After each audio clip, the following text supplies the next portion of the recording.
Welcome in to the best in true crime podcasting. This is True Crime Tuesday. I'm Tim Dennis. Excited for today's show, folks. We have a returning guest that I'm excited to talk to. Our guest is author Anne K. Howard, and we're talking about a book today, and I'm going to try not to butcher the name right off the bat because we are talking about an important subject today. I know a lot of you, especially those of you who have your nose buried in the news, are familiar with the war in Ukraine. And you may be saying, well, Tim, this is True Crime Tuesday. Normally we talk about killers and serial killers and murders and things like that, don't we? Well, there is such a thing as war crimes. And a lot of those crimes happen right over across the seas, right there in Ukraine. And you're going to hear about some of those crimes today when it comes to Ukraine and some of those crimes that have been inflicted on Ukraine by Russia. And I'll warn you, some of these stories we're going to tell today are a bit disturbing. And it happened to one woman by the name of Adoriana. And we're going to talk to our guest today, Anne K. Howard, about Adoriana's story. And it is disturbing in some parts. So I will warn you. I'll put that warning out there here today. Anne K. Howard graduated with distinction in 1988 from McGill University in Montreal, Quebec. She holds a bachelor degree in English literature and won 3 creative writing awards while at McGill. She graduated with Dean's Honors from the University of Cincinnati College of Law in 2001. She currently practices law in Connecticut.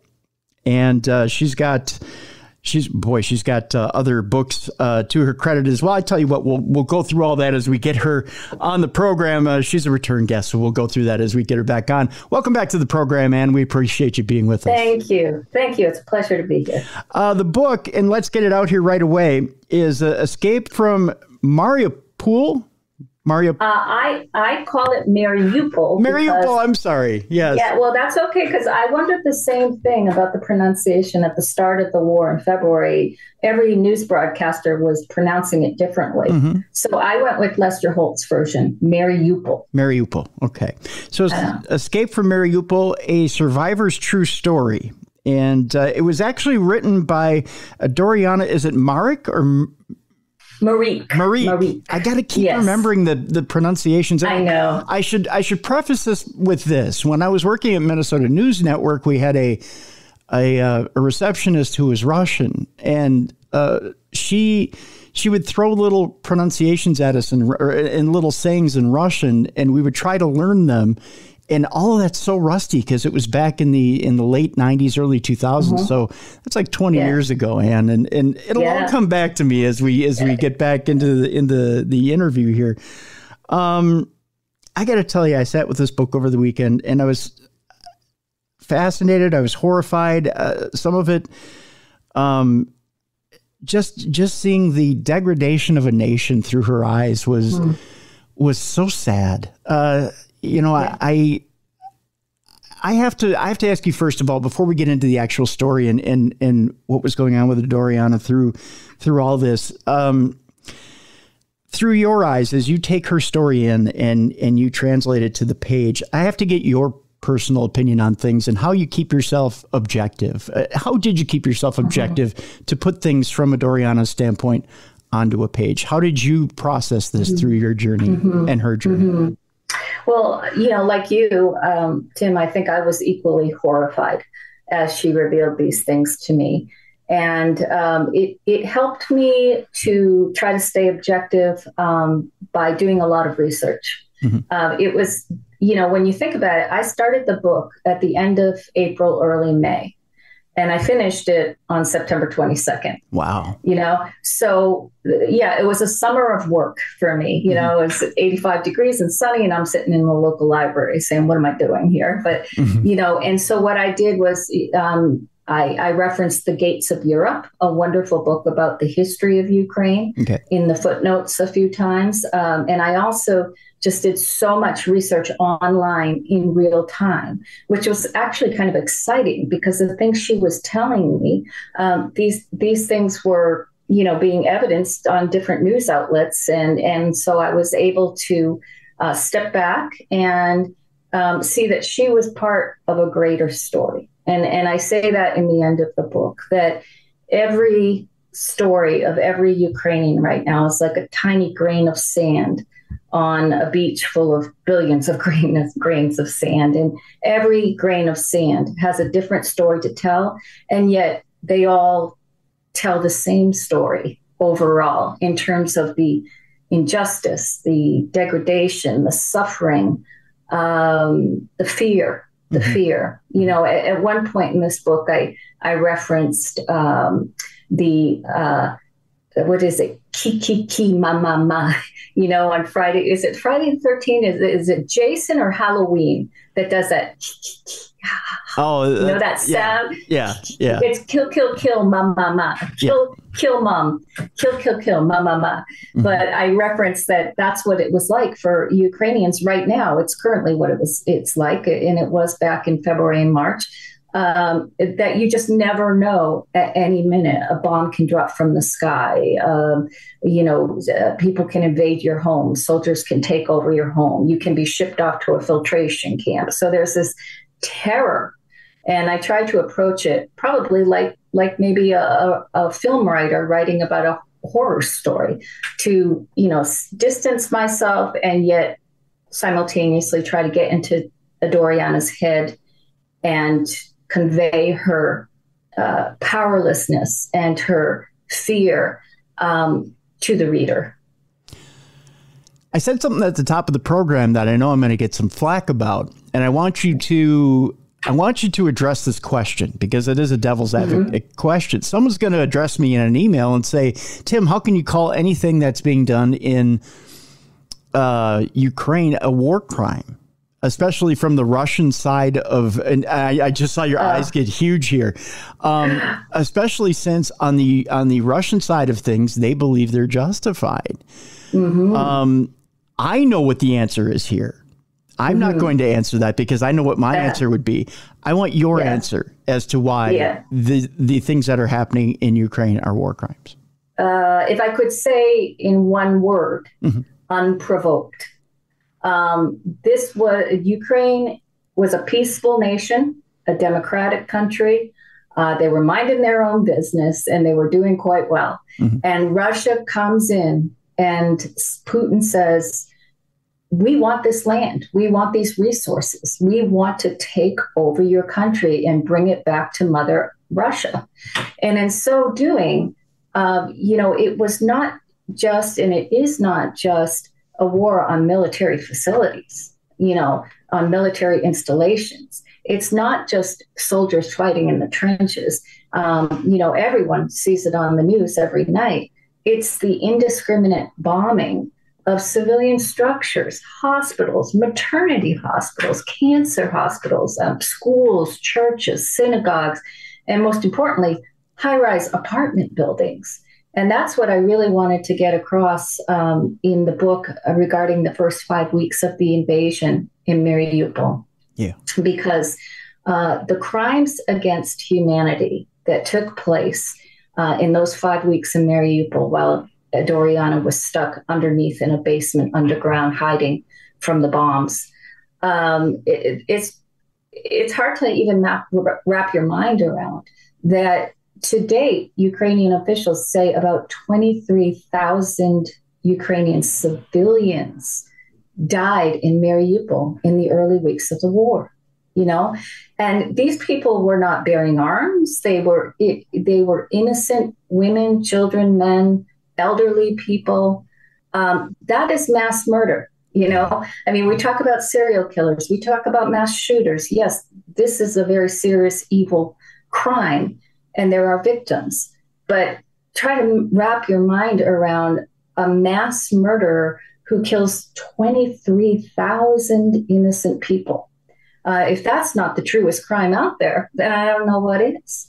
And, this crimes against humanity as well, this term, as I recall, now I could be wrong. I remember taking a continuing legal education class that was given by a very elderly man. He was almost 100 years old, and he was one of the first lawyers at the trial of Nuremberg. He was one of the prosecutors, and in fact, he was so young. He was about 20 years old. It was the first case he ever tried. Oh, wow. And it was through the trials of Nuremberg in World War II that we, as a world at large, could grasp the concept of crimes against humanity. War is one thing. Soldiers voluntarily going to war and killing each other, that's based on an agreed upon decision. Right. But to do it to the civilians, this is just an atrocity, and it needs to be punished. These perpetrators in Russia right now, especially Putin, I mean, they need to be led to justice someday. And I personally, I doubt that will ever happen, but it should. It should.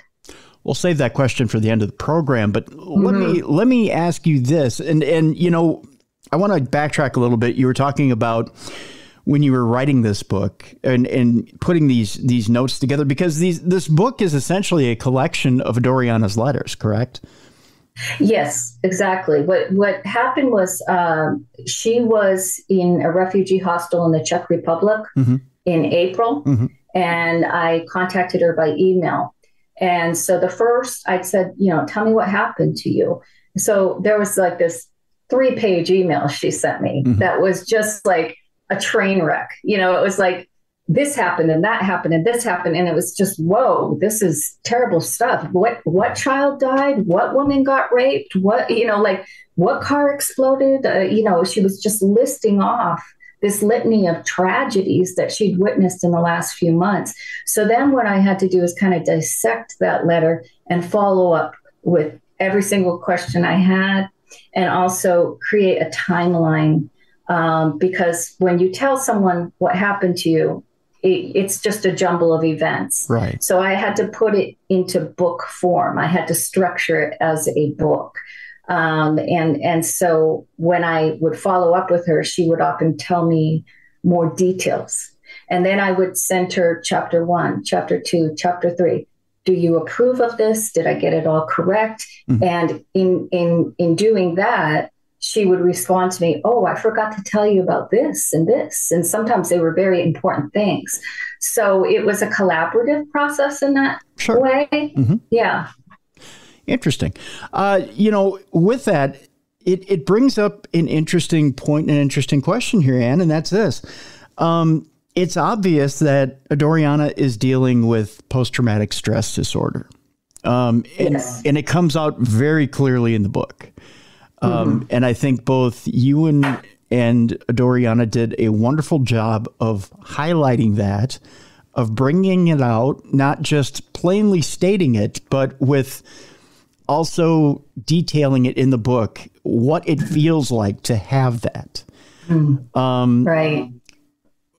Let me ask you this. When she's recalling these different things, how delicate do you have to be with her? Or do you have to sometimes be a little forceful to get some of these experiences out of her? Or are they rolling out of her because she is a little ways away from Ukraine now? What's the process like to try and get some of these experiences out of her as you're developing this book?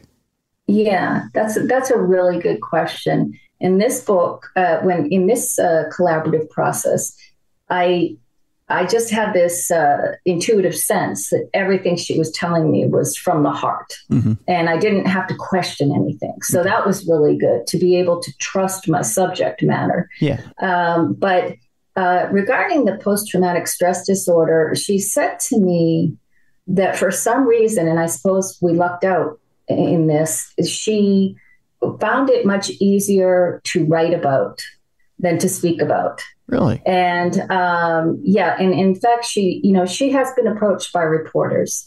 Will you share your story? And she does not want to speak about it. She definitely doesn't want to expose herself to the public, where she's, say, in a conference room sharing it. She does not want to do anything. It's very private to her. Yeah. So for some reason, and I say in the book that she said, I feel like by getting this out of my system and writing to you about all of this, it's helping me to heal. It's helping me to vent and to get it all off my chest. That's not to say that it therefore disappears. It will always be with her. These traumas will always be with her. Yeah. But even now, she doesn't want to talk about it. once in a while, because, I'm in touch with her now, obviously. She came to Connecticut. So, we're in touch every day. And once in a while, she'll make reference to it. Like, oh, this cold, it reminds me of down in the basement. She might make a reference, but she doesn't want to talk about what she went through. No.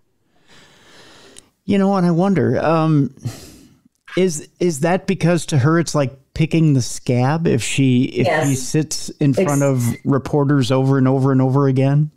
Exactly. And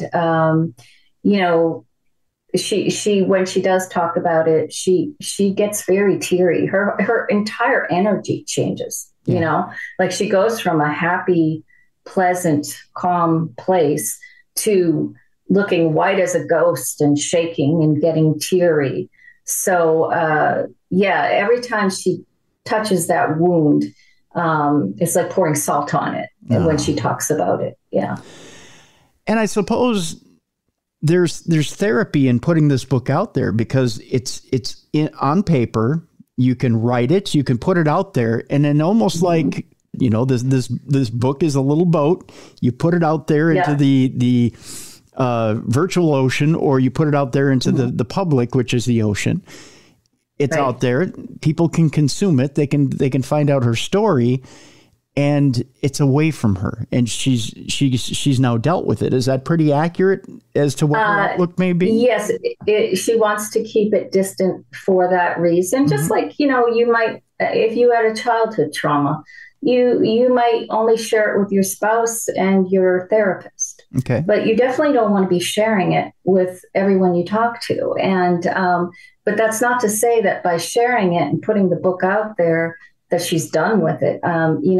She speaks to a therapist every week, and she'll be working through this for the rest of her life, because the trauma she endured stamped themselves on her mind. In fact, I write in the intro of the book, I retired a few years ago from the practice of law to devote myself to writing fiction and nonfiction. But in the intro to the book, I say that as a disability lawyer, because I mostly did Social Security disability law, I dealt with a lot of PTSD survivors. And some of them are war veterans from, who served in Afghanistan and they had severe PTSD. And yet the source of their PTSD, they would share with me what the traumatic experience was. When you look at Adoriana's experience, it was so much more severe. And I'm not underestimating what those men and women went through, but it was so relentless, day after day, week after week, month after month, to have your life threatened every minute of every day for 5 weeks straight, to be hearing the bombs crashing down, to hear the gunfighting in the street, to literally sleep beside human corpses, which is what she did in this underground basement beneath a high-rise building in Mariupol. To endure all of that, how do you cope with that in your future? How do you put those memories to the side and go on and live a productive, happy life? There's no easy answer. Yeah, there's no easy answer at all. I tell you what, let's take our break right here, Ann. When we come back, you know what? I was going to ask one last question before we take our break, and that's this. Do you feel like there might be some repressed memories there that Adoriana might not have gotten out for the book? Or maybe, how sometimes when you're in trauma, things might have happened that you didn't remember that might come up later. Do you feel something might have happened with Adoriana that might not have come out for this book? Honestly, I have to say, no. I think her candor with me was what really made the book fly and made it so easy to write in many ways, because it was all so fresh in her memory. Like if you a lot of people that wrote books about their experience in the Holocaust, for example, would write them 5, 10, 20 years later. And so in retrospect, you probably would forget a lot of little details. But we started this book in April of 2022. Russia's invasion began on February 24th, only 2 months earlier, 3 months earlier. And so these memories were very fresh and sharp, and she remembered everything. To my knowledge, that was not part of her PTSD in terms of the amnesia that a lot of people get, the forgetfulness. I did not find that her details were excellent. She remembered everything just as it happened. And just like say something happened to you in August, and now we're talking something very traumatic. Yes, that changed your life. Mm-hmm. You're gonna have a pretty good grasp of the details a few months later. Sure. Let's do this, Ann. Let's take our break right now. When we come back, let's get to know Adoriana a little bit and talk a little bit about how this all started to happen, about her life before Russia invaded Ukraine, and how it changed, and how she got into that fateful bunker that really changed her life, and even some of the health effects, which she had some health effects from this as well. The book is out there right now from Wild Blue Press. We'll have a link in the description of this program. It's called Escape from Mariupol, a survivor's true story. Ann K. Howard is our guest. When we come back, more about Adoriana Marik and her struggle in Ukraine. When we come back here on the best in true crime podcasting, this is True Crime Tuesday. Welcome back to the best in true crime podcasting. This is True Crime Tuesday. I'm Tim Dennis. Our guest is Ann K. Howard. She is the author of the book Escape from Mariupol, a survivor's true story. It is written by Adoriana Marik off of her letters to Ann K. Howard, who is the author of the book and is with us today to talk about her story.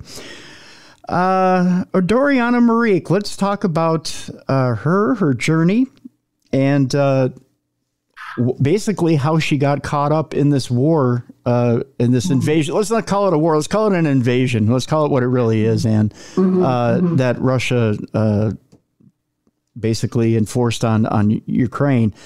Let's talk about Adoriana, what she was doing before Russia invaded Ukraine. What was she doing? Sure. She had a job as a merchandiser. I don't really know many of the details of that, what she did. I knew she traveled a little bit throughout Ukraine in her job, but she was also a tattoo artist. Okay. So now, now that she's here in America and I see the artwork and the photography she does, I mean, this girl has a wonderful eye for beauty. And so she was a tattoo artist. And even though she doesn't have tattoos, which is a good thing, because I mentioned in the book when she's, going through this filtration process where they're checking Ukrainians for tattoos. She didn't have any Ukrainian flags or Ukrainian insignia on her body, because if you did, you would go to a filtration camp. Or worse, you could be tortured or killed just simply for having the Ukrainian flag on your arm. Wow. So her life was, pretty good. She was single, 31 years old at the start of the invasion. She lived in an apartment in downtown Mariupol, a 3-bedroom apartment that her parents actually owned, and they lived in an outlying village. So, she had it good. And she knew she had it good. She didn't have to pay her rent. Her father, her parents owned the apartment. And she just loved she has a beautiful Siberian husky named Yola. Yeah. And she loved to just walk her dog by the seaside, join friends at local cafes. Mariupol, from everything she's told me, has a really European flavor. Okay. And a lot of that's because of Zelensky. When he came to power, I think it was in 2019, with 73% of the vote. He just really had all these initiatives to clean the environment, to set up new parks, new schools, and just basically to make Ukraine like Poland, other European countries. And he really made Ukraine a very beautiful place, the main cities of Ukraine. And that, of course, all ended on February 24th.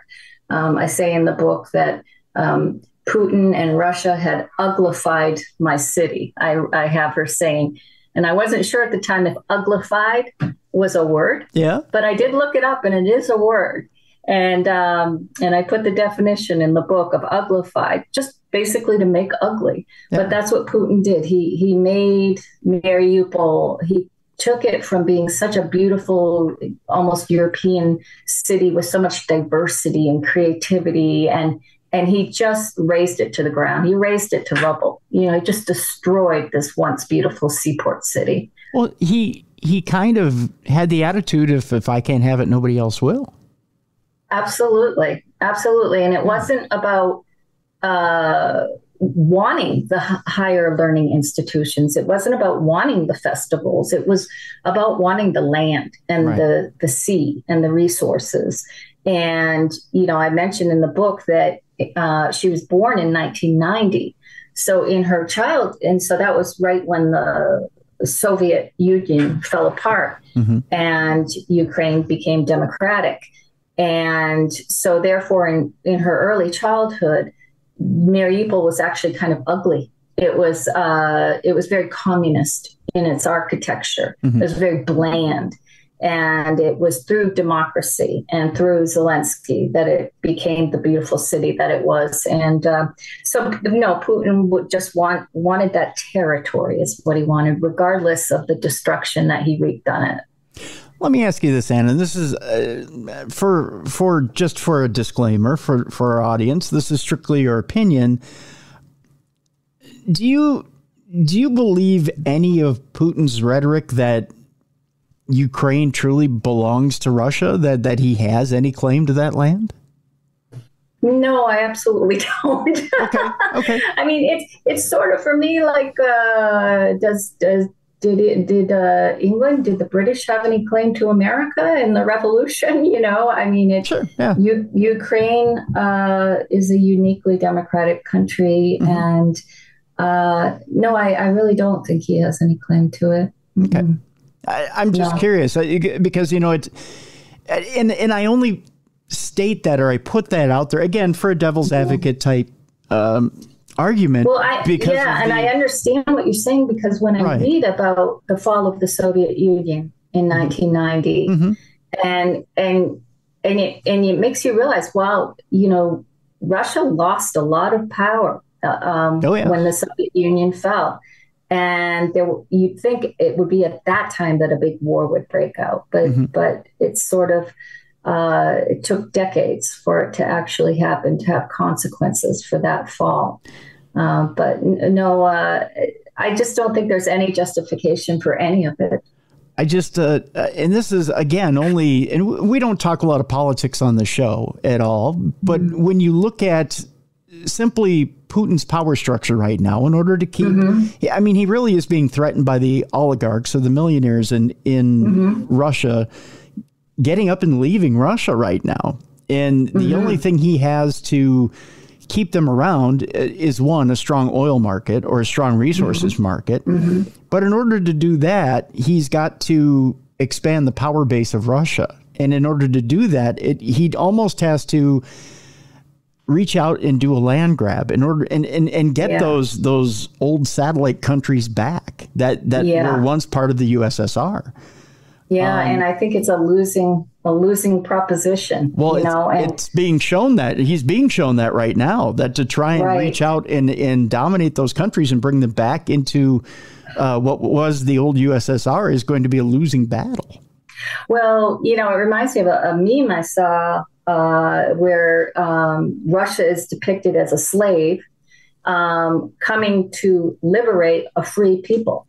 And that's really what it's like. Russia, is saying in this quote unquote military operation that they want to liberate Ukraine by bringing it back to Mother Russia.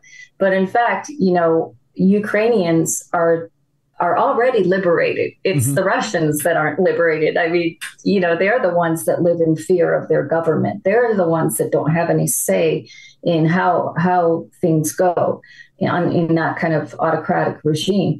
And so for a regime like that to take over a democratic country, to me, is definitely a losing proposition. If you have nothing to offer that country except punishment and a destruction of their freedoms, then they will fight it until the bitter end. They will fight it until the bitter end. True. Yeah. What makes this, I guess, a little complex, the whole Ukrainian situation, is that there are Russians that are, and I guess you could say Russian-born, Russian-bred people living in Ukraine that have immigrated to Ukraine. And in our story, Adoriana's, is it her father that's Russian? Yes, her father's Russian, and she has relatives in Russia. There you go. I mentioned in the book how, when after she escaped from Mariupol and was in Russian occupied territory in eastern Ukraine, she tried to reach out to her Russian relatives because her mobile phone would not, connect to any NATO countries or central Ukraine. She could only contact either Russian occupied territory or Russia itself. And her relatives refused to pick up the phone. So, this war has divided families, right? Yeah. A lot of Ukrainians, for example, Adoriana speaks Russian and she speaks Ukrainian, and it's just also sad. I was watching on the Russian state TV, something I was following a site on Twitter where, they were saying that the Ukrainians are ugly.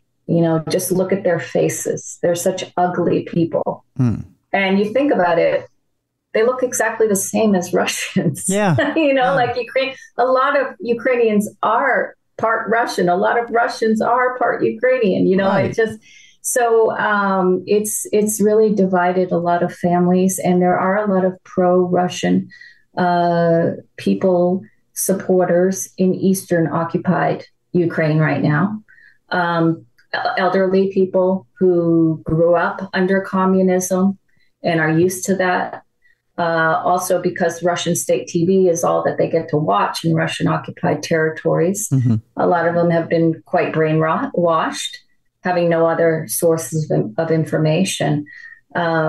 So it's messy. It's not unlike the Civil War, in America, where the South is brothers are fighting brothers, right? And that is what's happening right now in Ukraine. I was just going to mention, in that eastern part of Ukraine, it almost feels like a civil war. It almost feels like, and it's the older generation versus the younger generation. The younger generation, all they know is democracy. The older generation knows a time before democracy, and they know a time where Soviet rule was Soviet rule. And democracy is a newer feel and an unstable feel to them. It's the new kid that isn't quite tested. This is exactly right. I mean, you can't imagine, unless you go through it, that transition from being in a communist ruled country to it suddenly being democratic. I mean, you finally get to make decisions for yourself. You don't have to be afraid that your decisions will have ramifications, that you could be imprisoned So, and you talk about the generation gap.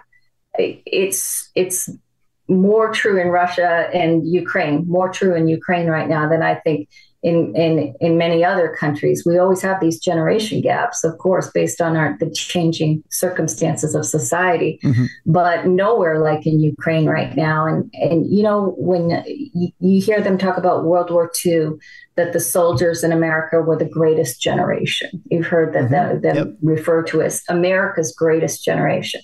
What I think is happening in Ukraine right now is this is Ukraine's greatest generation. Yeah. Adoriana is now 32 years old. All of her friends are soldiers. She's talking on the phone all day to her soldier friends, and they're updating her on what's going on in the trenches. And, her friends are volunteering, and they're putting their lives at risk, and they're making huge sacrifices for their country. And so I think generations to come will look back on this generation as the greatest generation of Ukraine for saving the country and ensuring democracy survives. I would agree. I mean, we see, no matter what channel you're watching, I don't care what side of the aisle you're on, you're seeing stories where, you've got Ukrainian soldiers flipping the bird to Russians when they're clearly at that time outmanned and outgunned. And I know. They don't care. They just don't care. They don't care. And when Adoriana, I mentioned in the book, when she was underground alongside 215 other people, freezing to death, no food, no water, she would hear the soldiers fighting above her in the street. And they would say, surrender to the Ukrainians. And the Ukrainians would tell them where to go. Yeah. And can you imagine that kind of courage and bravery? I can't imagine the bravery that takes. Again, you called it like it is. I think either the greatest generation or just or something. The craziest. Yeah, I was going to say, or a screw loose, one or the other. But you get your bravery from your leader, and. Mm-hmm. I mean, Zelensky is a guy who, let's face it, whether you agree with him politically or not, man, he, a guy who started out as a comedian, evidently showed the entire world that ends up being the man of the year. Yeah. Times man of the year. Yeah. Yeah. But, I didn't realize until I watched something about him. I think it was the Fareed Sakar thing that was about him a couple months ago on CNN. I didn't realize he was a lawyer, too. Really? Did you know Zelensky was a lawyer? No. Yeah. So, we're so used to thinking of him as a comic, which he was. But I also said to Adoriana, wow, he's so lucky he got such a beautiful wife, because I look at his wife. Dear God, she looks like a supermodel, And she says, oh, no. His wife says she feels lucky that he even looked at her in college, because I guess he was super popular and he had this charisma to him. And so she thought, I don't even stand a chance with this guy. So, I think the thing is with Zelensky is that the world was almost fooled. I think Putin was fooled into thinking he was this, mindless milquetoast guy that would have hopped aboard the next, plane and gotten the heck out of Ukraine as soon as the bombs started. And I think he took the world by surprise. Oh, yeah. You can even see in his face how he's changed. He has aged significantly in the last year. Lots of lines on his face that show the anger and the worry and the distress that he's been under. So I think there was more to him than the world realized. Well, because now when you hear him speak in some of these UN kind of settings, he's like a modern day Winston Churchill. I could listen to him forever because he has so much wisdom in what he says. Well, and let's face it, realistically, going into this, there was no guarantee that any nation in the world was going to back him as far as weapons goes, as far as money goes, as far as any aid whatsoever. And he's had to come back a few times, not only to the United States, but to other nations and say, I don't care what you have. If it's a helmet, if it's a gun, if it's whatever it is you have, can we have it in this war? Yeah. And he's had to do it a few times. And he's been fortunate, I guess is a good word, even nations like Germany would say, okay, we got some extra helmets, here you go. That he's getting aid trickling in from not just the U.S., but from other nations as well, that are all kind of throwing whatever they have into the stockpile, whether they want to be brave and throw in everything, or if they want to just take a back seat and just throw in a little bit because they don't want to anger Putin. It is what it is. Well, when you think about, when a leader decides to go to war and to initiate an invasion, it's a lot like you putting all your money into one stock, investing it all into the same source. And it could come back and make you tons of money overnight, or you could lose it all within a year. But it's a risk. Right. And Putin assessed the risk. And I think there were some major shortfalls in his assessment that he did not expect. The first is Zelensky himself. I think do you remember he said, it's your duty, beauty, to Zelensky? He said that just before the invasion, it was Ukraine's duty to come back to Mother Russia. That's evidently a Russian saying that a man says to the woman on the wedding night, it's your duty, beauty.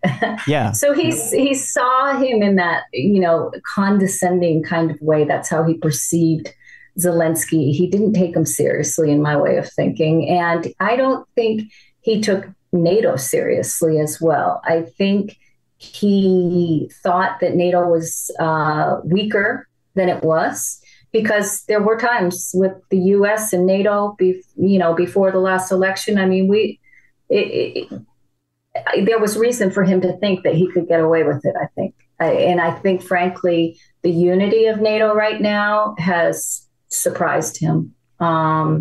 He didn't, I don't think if he did anticipate that level of unity and funding, I don't know if he would have ever started the war in the first place. Well, there's a few advantages there, and keep in mind, Ann, we're still in this war, so it's not over yet. I know. Oh. Unfortunately, and again, we're not really a political show, but we'll throw it into the escalation bin. We'll put it that way. Yeah, right. There's a few things that immediately he had on his side, which was oil reserves, and he thought, well, I can always choke off the Russian oil reserves and watch the price of oil go up, and that immediately chokes off the world from wanting to get involved.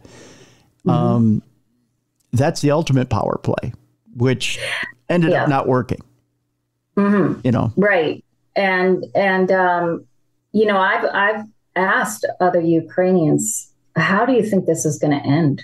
Because to me, I just can't see any good end in sight. That's a very good question. How does this? So what do they say? What do they say? Boy, what do they say? One man who's an American Ukrainian said basically that he thinks that Ukraine will have to surrender some important cities and land, like Mariupol, and negotiate a truce. I can't even see that ever happening, however, because Zelensky has made it clear that he is not going to negotiate 1 inch of the land. And after what they've done, well, how can he? How can he, in good conscience, give the enemy that literally raped his land, raped his people, killed his people? How can you negotiate with a monster, right? Should you negotiate with a monster? That's the moral question. And I don't know the answer, because I had hoped that over time I saw that as the only solution, that Russia would turn against Putin, that some of the higher up leaders, along with the population in general, once all the body bags started coming in, and after the military mobilization that he called for in September, I expected more protest. And I thought, if anyone can save Ukraine, it's the Russian people, by standing up to Putin and saying, stop this war. But it's not happening. I mean, yes, there have been protests. Yes, people have gone to prison. But the vast majority, based on what I'm seeing in news reports, of Russian people don't want to talk about it. They don't want to get in trouble. They don't want their lives affected, so they just stay silent. There are bands of Russian mothers that are forming who are speaking out because they're worried about their sons, but it's not nearly the wave of protests that I had hoped for. So I don't know if there might be nuclear retaliation at some point, if the Zaporizhia nuclear power plant might end up having a meltdown. It's amazing that it hasn't melted down yet, given all the bombs near it. Will there be biological interference, chemical interference? It's anyone's guess. It's anyone's guess, but I would be interested to know what you think. How do you think it will end? Honestly, I think at some point, and this is just speculation on my part, don't take it with a grain of salt. I also don't take anything I'm saying with a grain of salt. I also get just half our opinions. I get it's half just my our opinion. I get half my football picks wrong on a weekly basis too. Exactly. I think at some point Russia introduces chemical weapons and to try and speed this thing along. I don't think they go with a nuclear option, but I also think that the Ukrainians take a page out of the Afghani playbook. And unfortunately, I think we see a country that sadly was a beautiful country become a country that is in ruins for decades. Yes. And they end up fighting a guerrilla war, a war that is, and eventually Russia does withdraw, but it's reluctantly. And I think that the oligarchs withdraw their support from Putin, and that's what makes him withdraw. Withdraw from the country. And it has nothing to do with any protests. It has nothing to do with the people. Putin doesn't care about the people. He doesn't care about what they have to say. He doesn't care about the fact that he may not have enough troops to go in. He'll fight with every last troop he has in the Ukraine. And I mean, he'll go in with drones. He doesn't care. Whatever he has at his disposal, he'll fight with. What it will have to do, it'll have to do with the rich and powerful on his side. And once the rich and powerful withdraw from him, he has nothing. So I think it has to do with the oligarchs. When the oligarchs withdraw from him, he doesn't have the money and the power on his side. So I think that's what'll happen is eventually the oligarchs will say, you don't have our support anymore. And that's when they'll withdraw. Yeah. Any case scenario that either of us may, hypothesize about, because neither of us are experts. And frankly, I don't think really anyone's an expert right now on what's going to happen. Yeah. But it's what's disheartening to me is when you see the pain of these Ukrainian people and what they have endured, how much steam do they have left in them? I mean, think about it. This war hasn't even been going on for a year. No. What happens year 2, year 3, year 4? Many people will suffer terrible mental illness because of this, because of the horror of it and the exhaustion of the day after day stress of it. Right? Yep. And then Ukraine has become so dependent on the donations and the funding of NATO countries. At what point can NATO give no more? At what point does America have no more money to not just help them with the war, but with the humanitarian aid, which we've given so much of as well? It's very dire. It's very dire. It's hard. It's hard to try to put a positive spin on it because I can't see any outcome being one of like at the end of World War II. Victory, war is over. Everyone's celebrating in the streets. The sailor's kissing his girlfriend. I just can't see that black and white, cut and dry end. There won't war. Be. It'll be a silent. It'll be a footnote on a news story that you'll see on the news one day, and it'll just be silent the next, and a silent rebuild. If that. But, when you mention chemical warfare, well, then what is the responsibility of the NATO nations if that happens? I don't think NATO responds. I don't think they can. Because even though the U.S.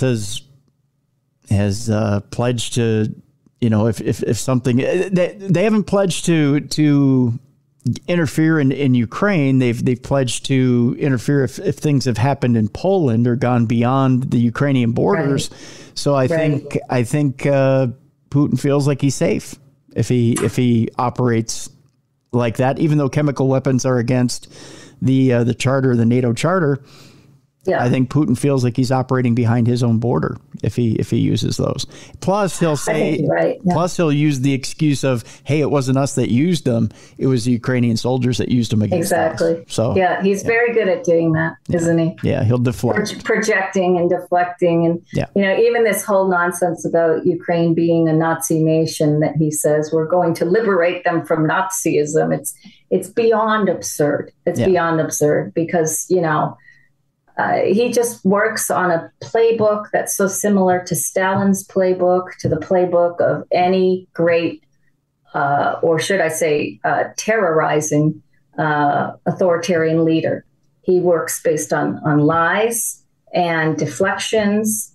And, before every genocide, there's always a prolonged period of propaganda and brainwashing people to feel that this other country is an enemy, that these other people are somehow evil.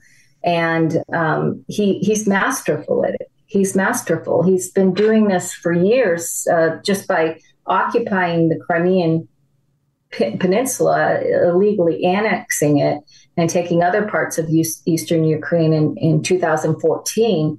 He planted Russians and Russian leaders in those areas. So this is how propaganda festers. It's like a cancer. Mm-hmm. And he knows what he's doing. One thing I'll say is Putin is a highly intelligent man. Oh, yeah. Whether he has a conscience is a whole other question that we don't have time to discuss. Right. Well, and that's why I brought that question in. I saw your eyes get wide. Mm-hmm. We're as the audience may or may not know, we're conversing on Zoom right now.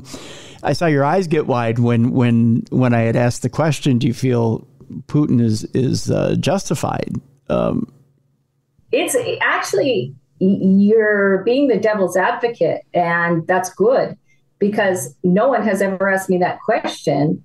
And I've never even considered it myself. Think about that. I have had my mind in this. It has been a crash course for me in Ukrainian history. Mm-hmm. And I've never once asked that question. I think it's because I will admit a bias here, a very strong bias. Mm-hmm. I am biased towards democracy. And I make that clear in the introduction that I personally believe, and also as a lawyer, I love the Constitution. Mm-hmm. I love the United States. I've read it inside out. I've read all the Supreme Court case law surrounding all of the major amendments and whatnot.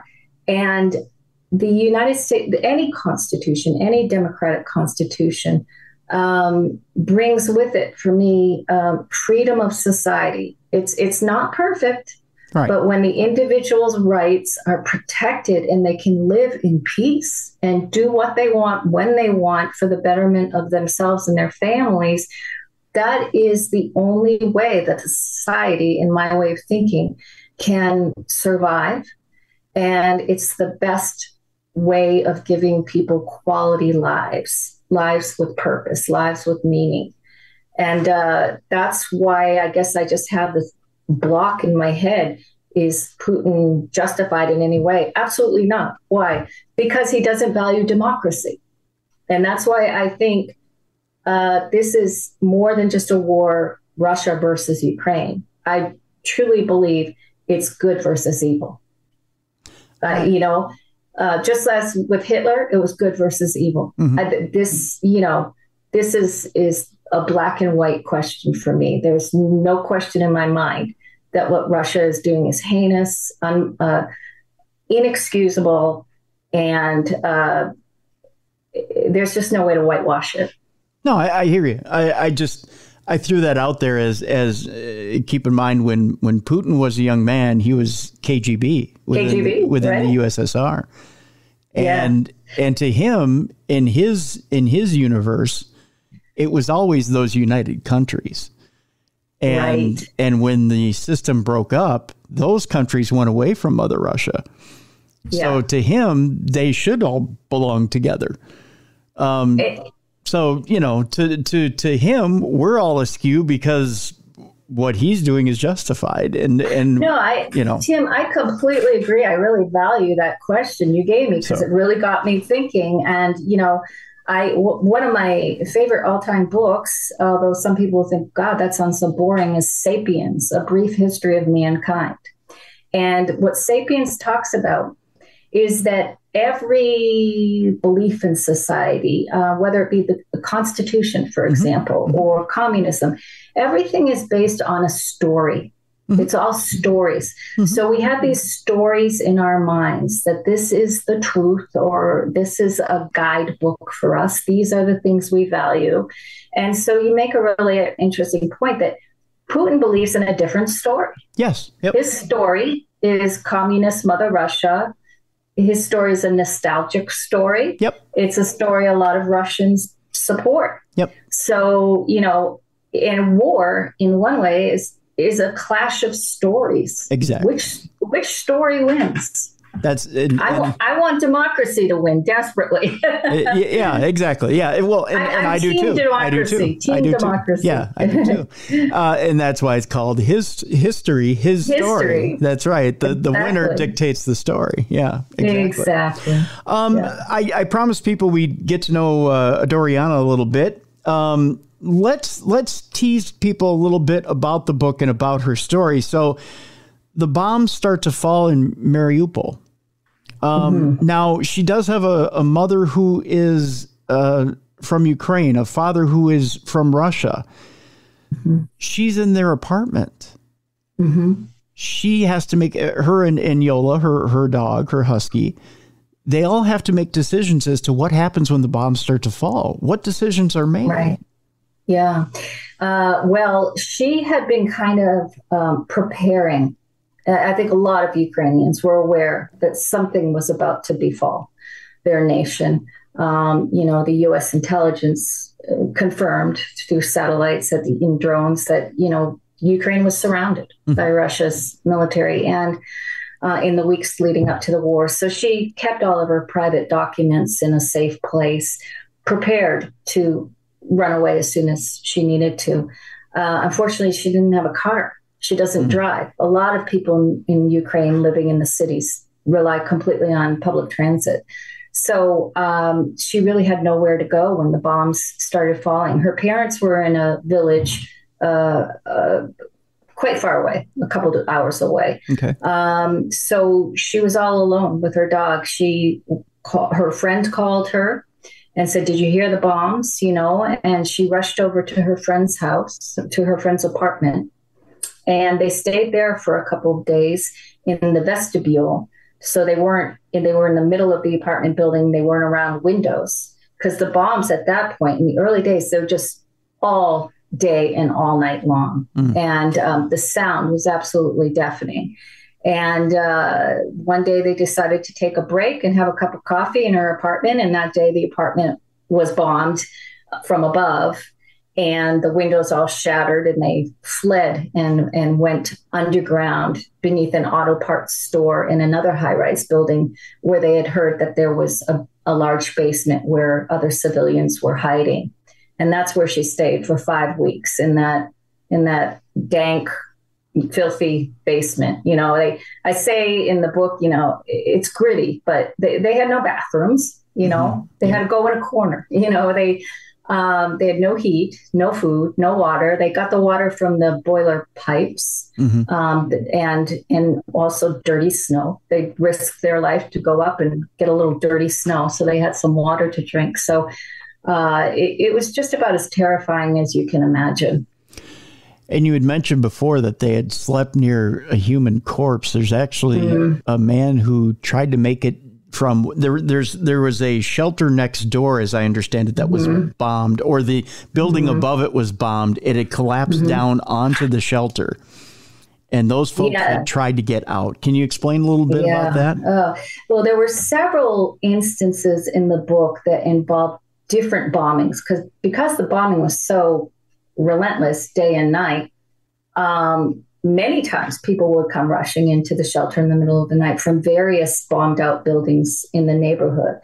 On one occasion, early on in the book, the people rush in and he does not have a scratch on his body. And he falls down the stairs and drops dead from a heart attack from the stress the stress of it, you know. In other cases, there was one very horrible night where the building next to them was bombed. And the people that fled into the basement had a lot of life-threatening injuries. So many of those people died, and they couldn't take their corpses out to the street. It was too dangerous with the gunfighting and the bombing. So these decaying corpses were in the basement alongside the civilians. Yeah, very, very, very dangerous stuff. In terms of sanitation as well. Yeah, you know. So you know, she recalls just the stink of it, the smell of these rotting bodies all around. Mm-hmm. And you're sleeping, you're living next to these corpses. You can't. Yeah, I mean, just the thought of just being near this person who is alive at one minute, dead the next. I know. And I thought it was so stirring when she told me that, you know, they could hear the screams of the people that were still alive, trapped beneath the rubble of that building. And people wanted to go out and try to save them, but they couldn't because there was a fierce battle raging in the street. Yeah. So they couldn't save these people. So they would hear their screams for help and their moans. And then the building caught fire in the night. And by morning, all the noises had stopped. Silence. God. So yeah, it's like hell. At one point when they have to leave the shelter themselves because their shelter gets bombed, and the smoke from the auto parts store starts to infiltrate, and they're all choking on this chemical smoke. They run up in the middle of the night to the street above, and I describe it as like Dante's Inferno. Mm-hmm. That's what it was like, is that they're being shot at by Russian soldiers. The bombs are dropping. The buildings, everything's on fire. Even though it's ice cold out, everything it's like hell. And that's what it was like. You know, that's exactly how she described it. And the kicker, folks, about this is their shelter got bombed, even though in plain sight outside of the shelter, it is spray painted. It's marked that there are civilians inside this auto parts store. I know, exactly. So when they ran up to the street on that particular night, you know, the Russian soldiers, they knew they were, you know, these are women and children running like crazy through the streets, terrified. They knew when they were shooting that they were shooting civilians. And again, there we have crimes against humanity. Mm-hmm. You know, plain and simple. It's no different than a mass shooter walking into a Walmart. Yep. You know, just indiscriminately shooting at innocent people. Mm-hmm. Unbelievable. And there's your. But yeah, it's the same with the drama theater too. Like they remember 600 people died in the drama theater that was bombed, and it was very clear from the aerial view, the huge, you know, children and civilians painted around the theater, and that Putin doesn't care. Russia doesn't care. They just don't care. The other thing in the book too, and again, I'm not trying to spoil the entire book for anybody. And right. I want people to go out and pick up the book. The book, by the way, is Escape from Mariupol. I'm sorry, I keep mixing up the pronunciations here. I'm sure both are right. A Survivor's True Story. Again, Ann K. Howard is our guest. It was written with Adoriana Marik. It's available by Wild Blue Press. By the way, we have a link in the description of this program. Go ahead, click on that, get this book to find out some of the atrocities that are being committed inside Ukraine. Just one of the things that we've heard about, and we have heard about it from different media sources. And again, I want to stress to people, you know, a lot of times in this country, we sit and we go, oh, fake news, fake news, fake news. I want to tell people to kind of lay off the fake news thing, because straight from Adoriana's pen and paper to Anne's eyes and translated right back to the page is a passage about mass graves. Yeah. And reports of mass graves. And soldiers seeing them for themselves. Mm-hmm. Yeah, that happened when she finally escaped the shelter, and she was able to walk through the city, headed for the hospital. which was taken over by Russian soldiers. So it was not a working hospital anymore. It wasn't there to help Ukrainian civilians, that hospital. But she saw the mounds in front of all sorts of civilian structures and houses of graves where they had buried their family members, their loved ones from the bombing in these graves, and marked them with tree branches, fashioned them into crosses to mark the graves. And Russian soldiers would pull out those crosses to erase any evidence of their crimes against humanity. I think we saw on the news, remember there was the drone footage which showed dead Ukrainian civilians on the streets. People, women that were riding bikes, for example, something that was so obviously not a soldier. Mm-hmm. And, the Russians would say that it was fake. These were actors, that this was all a ruse, that Ukraine was staging this, that it didn't really happen. Yeah. That's a page from Hitler's playbook. If people don't know about it, then it didn't happen. It's fake. And I can honestly say, with the exception of changing some names in this book to protect the identities of people, everything else is true. Everything else is exactly as Adoriana told me it happened. And that was very important for me in the book, is to stay as true to her voice and her recollection of events and not impose any of my Western bias or my American bias on it. And I want to stress to people, even though, and this is a question that I guess I wanted to throw at you earlier, I'll throw it at you now. I did bring up the fake news thing. Some people throw out the fake news thing a lot, although it kind of, pardon my language, it chaps my ass a little bit, having worked in radio for 35 years. You did an excellent job, Anne, of balancing sources for this as well, because you do cite different sources in the book. Now you do sort some news sources in here and some television news sources, but you also cite other publications as well for different references within Ukraine, different references for different political and historical things that you are citing throughout the book, which I commend you on that. Thank you. And you balance those sources as well, so that people don't think you're coming from one political perspective or another, which again, I commend you for that as well. I was very aware of that in today's market in America, you're either a Fox person or you're a CNN person or you're an MSNBC person, you're one of the three. Or, and I wanted to avoid that trap. I wanted to, there are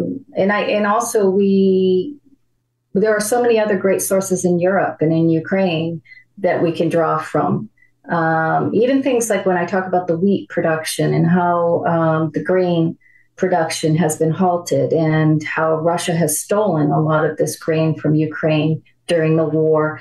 And it's really affected the economy and the world food supply for grain. I tried to go to sources that are related to farming. Okay. Like why read a more diluted source out of Newsweek when you can go directly to something from Ukraine's farming industry or something like that? Try to get the source to be as substantial as possible. That was my intent, was trying to get not just the U.S. News paragraph, that you see on, but an AP report, but rather to go in depth and try to find the best quality source. Yeah, exactly. Yeah. So I commend you on that, because I was kind of reading as you go along on the bottom of the page, you're citing your sources page by page. And again, I found it refreshing rather than going to a bibliography and going, page by page, trying to find sources there. It was refreshing to see that there was a balance of sources there. And keep in mind, as I was citing those sources, I would read that source that day. So that was really exciting about the project was, as I said before, everything was in real time. The things I was writing about were in real time. So I just have to go to the headlines for that day. Yeah. And it would be so much online, so much. Don't want to spoil the end of the book for anybody. I want people to find out what Adoriana is up to now and what her life is like now. Let me ask you this. We kind of went over what we thought would happen with Mariupol, with Ukraine in the future. I want to ask you what you think the future is for refugees, because you go over what is happening now as far as the status of refugees from when Adoriana made her travels to the Czech Republic and then started to go from there, because she makes she has a choice when she starts to go from Ukraine, and then it was a choice between going to Poland and then the Czech Republic. She ended up going to the Czech Republic and then making her way from there. The travels, I shouldn't say travels, that makes it sound like you have a great choice leaving Ukraine. The way that refugees are seen and the way that they make their travel out of Ukraine is getting rougher. And the resources are drying up. As you mentioned, resources are drying up for war. They're also drying up for refugees that are coming out of Ukraine. How do you see the future of this now? And obviously landing spots for refugees are becoming fewer and fewer. I think tolerance for refugees is probably becoming shorter and shorter. So where do you see the future of all of this going? Because I think now people are thinking, well, you know what? I think the tolerance for the war might be getting shorter. Would you agree as far as that goes? Yes, I think that in the early days, there was a unity where we were also horrified by what we saw happening in February and March, in April. But as time goes on, yes, also we move on with our lives. If we're not in Ukraine, or, we move on and it becomes background noise. So, yeah, at some point, I think that the support will dwindle. The financial support, at some point, it's got to dwindle.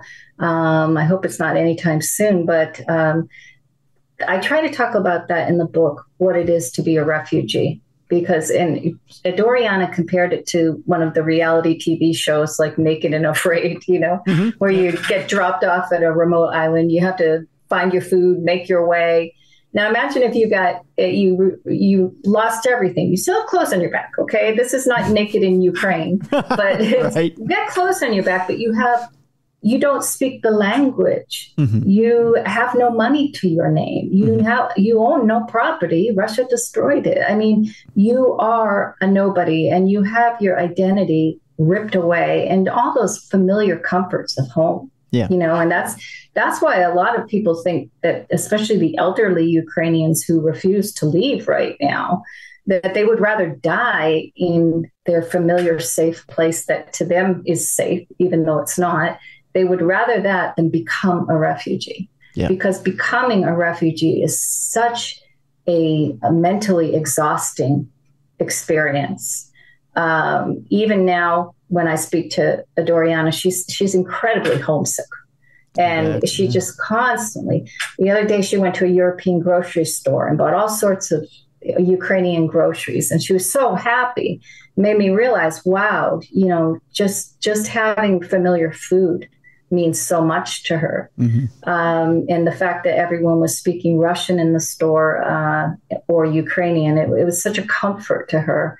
But I think that America has done a fabulous job, actually, welcoming Ukrainians. So has Canada. I mean, all the countries. Poland is exceptional. They have been like brothers and sisters to the Ukrainians.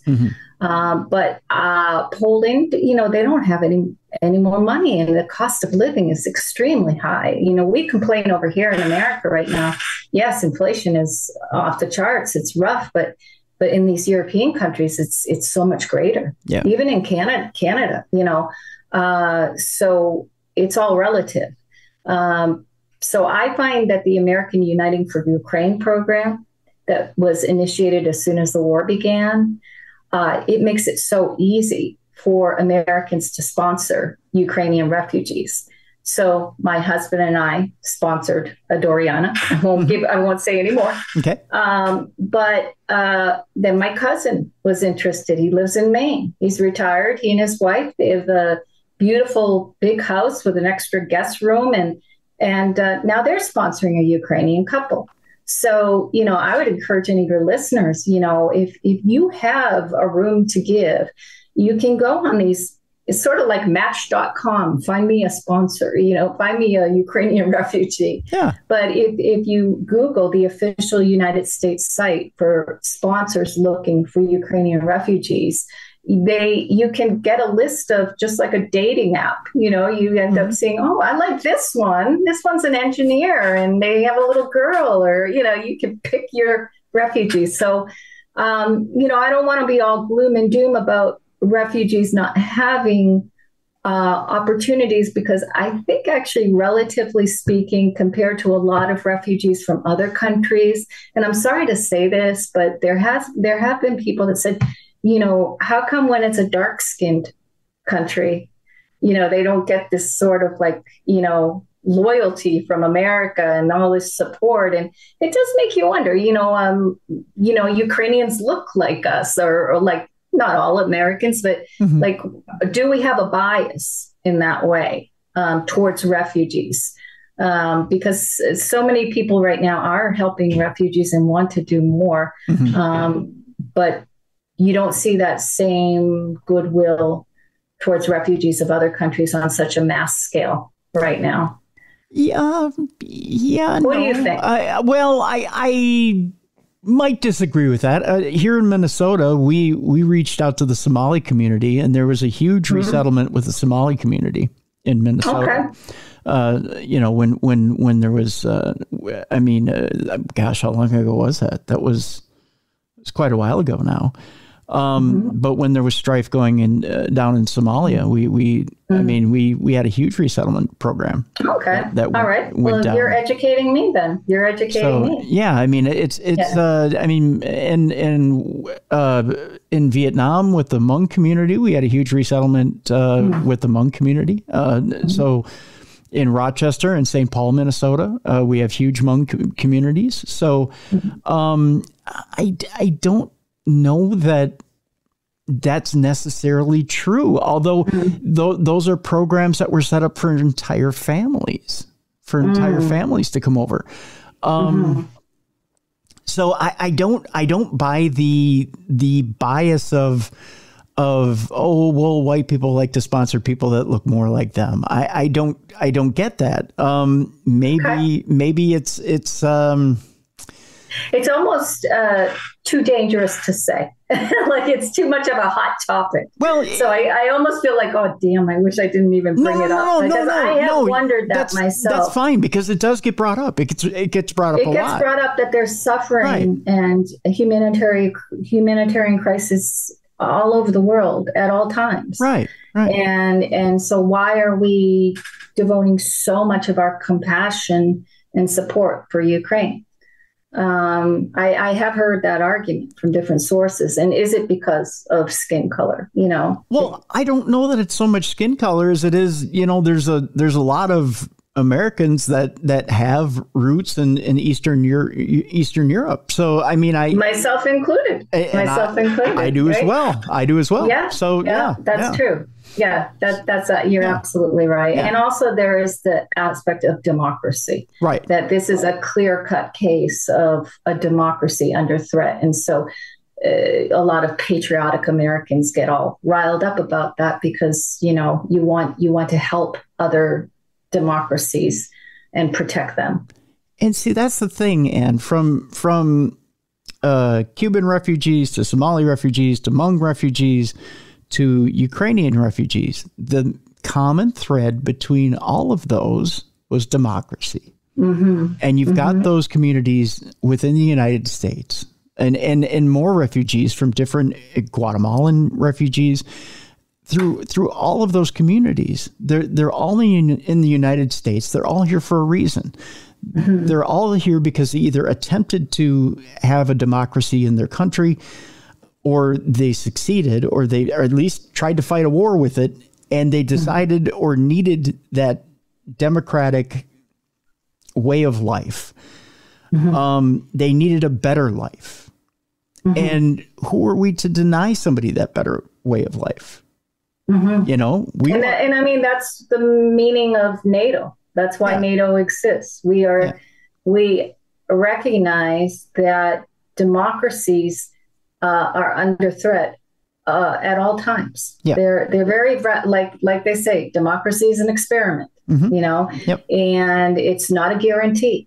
Right. And it takes a lot of work to maintain it and to keep the wheels of justice grinding and to make sure everything is followed under the rule of law.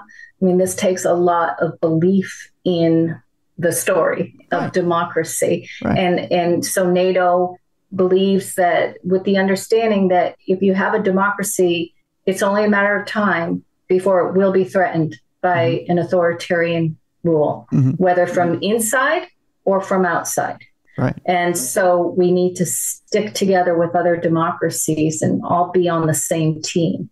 And that also is a big reason for Ukraine's success thus far. Very true. You know, it's very easy to be a despot and to rule over someone and to be a bully. It's very hard to teach a country how to be free. It's very hard to teach a country to be democratic. And we're only here for such a short time. And I wonder, as far as human beings in lifespan, and I really wonder, after you and I are gone off the planet and off into the great beyond and enjoying our eternal reward, how long this great experiment can last. And I wonder if our forefathers thought that too. How long can this great experiment last? Exactly. I know. So it's important that we keep teaching that great experiment and keep it, in the forefront, and keep teaching everyone we can this great experiment. And the fact that the old saying, freedom isn't free. Right. That, hey, it is hard work. But it's worth it. It's so worth it. Yeah. It's really the difference between having a full and meaningful life or a life without purpose, where you're just, you're there to serve the government. The government doesn't serve you. In these authoritarian countries, you're there at their beck and call. If they want you to fight the war, you fight the war. You go to prison, you go to prison. You have no choice in decision making. And I've often wondered if, as Americans, we've gotten so used to democracy that we've almost been spoiled by it. And we kind of get lazy with it, thinking, well, of course we're democratic. Of course this will last forever. And, and we don't realize how fortunate we are and how easily it can go off the rails. It can. And it's even now in many NATO countries, including our own, democracy is under threat. People sometimes, I think, if you've never lived under an autocratic regime, you just don't know how awful it can be. Yeah. And so when someone comes and offers strong leadership and plays that kind of paternal figure, I'll take care of you and all your needs, you don't have to worry about anything, they may be vulnerable to believing that lie without realizing what the consequences are. Very true. Very true. The book is out there right now and available. We have a link or a link to it in the description of this program. It's called Escape from Mariupol. And the author, or the letters, came from Adoriana Marik, and Ann K. Howard is the author. She put all the letters together and the research into the story and fleshed the story out for you. It is out there right now, and it's a wonderful book. I want you to go out and get it today and find out really what the real story is behind what's going on in the Ukraine, and follow up Adoriana's story and find out what happened to her. And I promise you, it's a good ending. It's a very good ending. Happy ending. A very fairy tale ending. Yes, a fairy tale ending. And Anne, I want to thank you so much for being on the program. Thanks for having me. It's been a pleasure. It's been the pleasure's been all mine. I really do appreciate you coming on today. Great. Folks, it's that time where we can't possibly lighten it up anymore. We ended it on a good note, but let's lighten it up a little bit more. Let's bring in Beer City Bruiser. It's time now for Dumb Crimes and Stupid Criminals. It's Crayon News Story time. What happened with this dude, Christ Bearer? I heard he cut his penis off and then jumped off a balcony. Suspect pulls gun from butt, shoots twice at Denver police. What is your emergency? I need help. And what's the problem? I'm too high. You're too high? Yeah. It's that time you all look forward to. It's time for Dumb Crimes and Stupid Criminals. And of course, we need to bring in a co-host. The co-host with the most, the BCB, the big cuddly bear. A little bit fatigued, but he's doing good. His name is the Beer City Bruiser. Bruiser, how you doing? You hit it the nail on the head. A little fatigued is 100% true. I straight off a plane to come here to record, but you know what? We promised our listeners that we get them a show, so we're going to get them a show. That's right. We appreciate you being here, Bruiser. That's for sure. By the way, there was a huge fundraiser today in the Twin Cities. I don't know if you heard about it. No, I haven't. Oh, it was huge Toys for Tots deal. Okay. Minnesota Vikings defense had a huge Toys for Tots deal. Kid showed up in a Detroit Lions jersey. He ended up taking all the toys and got a few draft picks out of the deal and ended up stealing everything. It was amazing, yeah. Bruiser. The defense just gave it all away. Amazing. That's what they do, isn't it? Yeah. They pretty much just let you go right on by and take everything. I think they just felt bad for the Lions on Sunday. So they're like, we'll toss you something. Like all we have to do is win one game, we clinch the playoffs. But hey, we'll just give you this. We'll make it exciting for our fans. I think they confused the lion on the helmet for a star and thought it was the Cowboys, and they just cringed in a corner and let it all happen all over again. It was just maybe it was just PTSD. That's what it was. I don't know. Yeah, I didn't get to watch any of the games because we were visiting family and stuff, but I've been keeping tracks of the Ziggy picks. And oh my gosh, is that dog psychic or what? Yeah, I got scared. I'm like, look at her; she knows what's going on. Yeah, so. I'm telling you, I've already been in contact with our folks at Audio Boom, and they're working desperately with trying to get some sponsorship for Ziggy. And so, sponsors be damned, we're going to keep going. I think with this, if you don't mind. No, don't mind at all. In fact, we were going to do the picks tonight, but okay. I'm so exhausted. Mrs. Bruiser's so exhausted. And Ziggy is too, because we found out her sitter that we take her to had two other dogs there. And I guess Ziggy made best friends and was just playing nonstop. Okay. So she is now on the couch, fast asleep. We'll do it tomorrow. We'll do it tomorrow. Yeah, that's what I thought. Yeah. You sleep now, I'll make you work tomorrow. That's right. So big segment here, Dumb Crimes, Stupid Criminals. Speaking of animals, we've got some animal stories here and Ziggy would be proud of us. We got some animal stories here for Dumb Crimes, Stupid Criminals today. I say Ziggy would be proud of us because you'd be surprised at some of the animal stories that we have today. I'll allude to that a little bit later in the program. Christmas is officially, someone's trying to end Christmas as we know it. Really? Yeah, they're trying to get rid of Christmas on us. Why? But they're doing it from the inside. Oh, from like Santa's workshop? Well, kind of like that, but all right. I've got a few stories on that. I think it's a conspiracy, Bruiser, so we'll let you know about that as well. The animal stories I have for you are quite funny, so we'll get into that here in just a moment. But first, a man is accused of decapitating his wife, allegedly saying he did it because she was calling him names. Evidently, people have gotten thinner skins in today's society, Bruiser. I actually think Mrs. Bruiser is mad at me if she doesn't call me names throughout the day. Really? It's just that fun back and forth relationship. So it's kind of like foreplay in the Bruiser household. Oh, no. It's more like, flirting, I guess. Okay. So, and of all places, do you know where this takes place? It's got to be Florida. No, Philadelphia, where you would expect people to call each other names, and it'd be like a sign of affection. I was going to say, isn't the middle finger a wave in Philadelphia? It is, yeah. It's like, how you doing, you know? Yeah. Yeah. They literally park their cars wherever they want. Yeah. They're a kind people in a sort of kind, weird way in Philadelphia. I mean, they're nice people, but they're nice in a rough... thicker skin if the wife's calling him names, and he says, "Oh, I have to decapitate you now."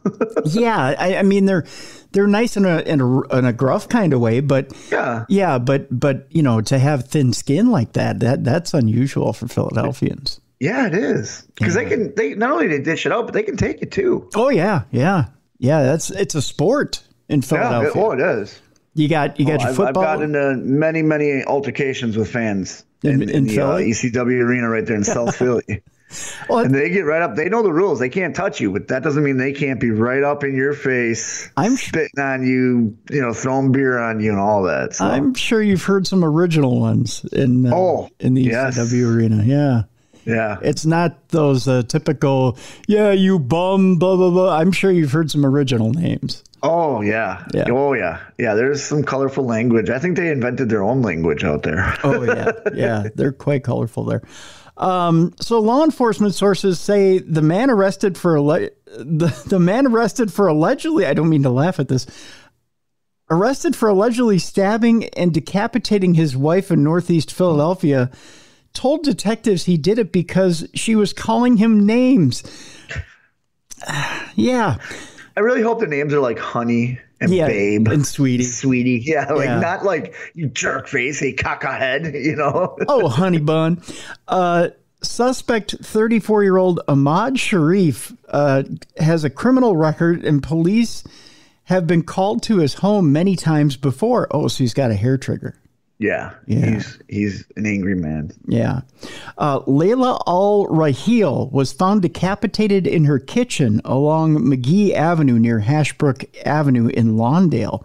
Sources say Sharif, her husband, told police she called him names, so he stabbed and beheaded her. It's a little harsh. Sources also say he called his mom and sister, telling them he killed the 41-year-old woman, and they called a neighbor to check on the house. So they weren't dealing with it.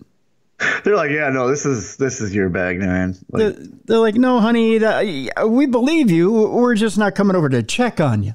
Yeah, no, you already decapitated your wife. We don't want you to harm us. Yeah, I'm surprised they went straight to decapitation, not removing your tongue first.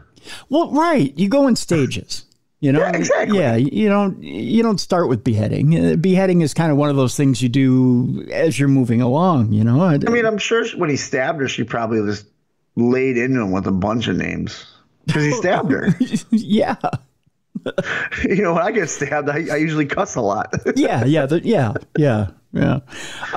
Police and the neighbor made the gruesome discovery. This story is actually a couple weeks old, but I just remembered I had it. To be honest with you, it was sent by a listener of ours, by the way. So we want to thank the listener for doing that. Sharif was hiding by a nearby school, but police eventually picked him up. Sharif now faces murder and abuse of corpse charges. Boy, oh boy, that is an abuse at that.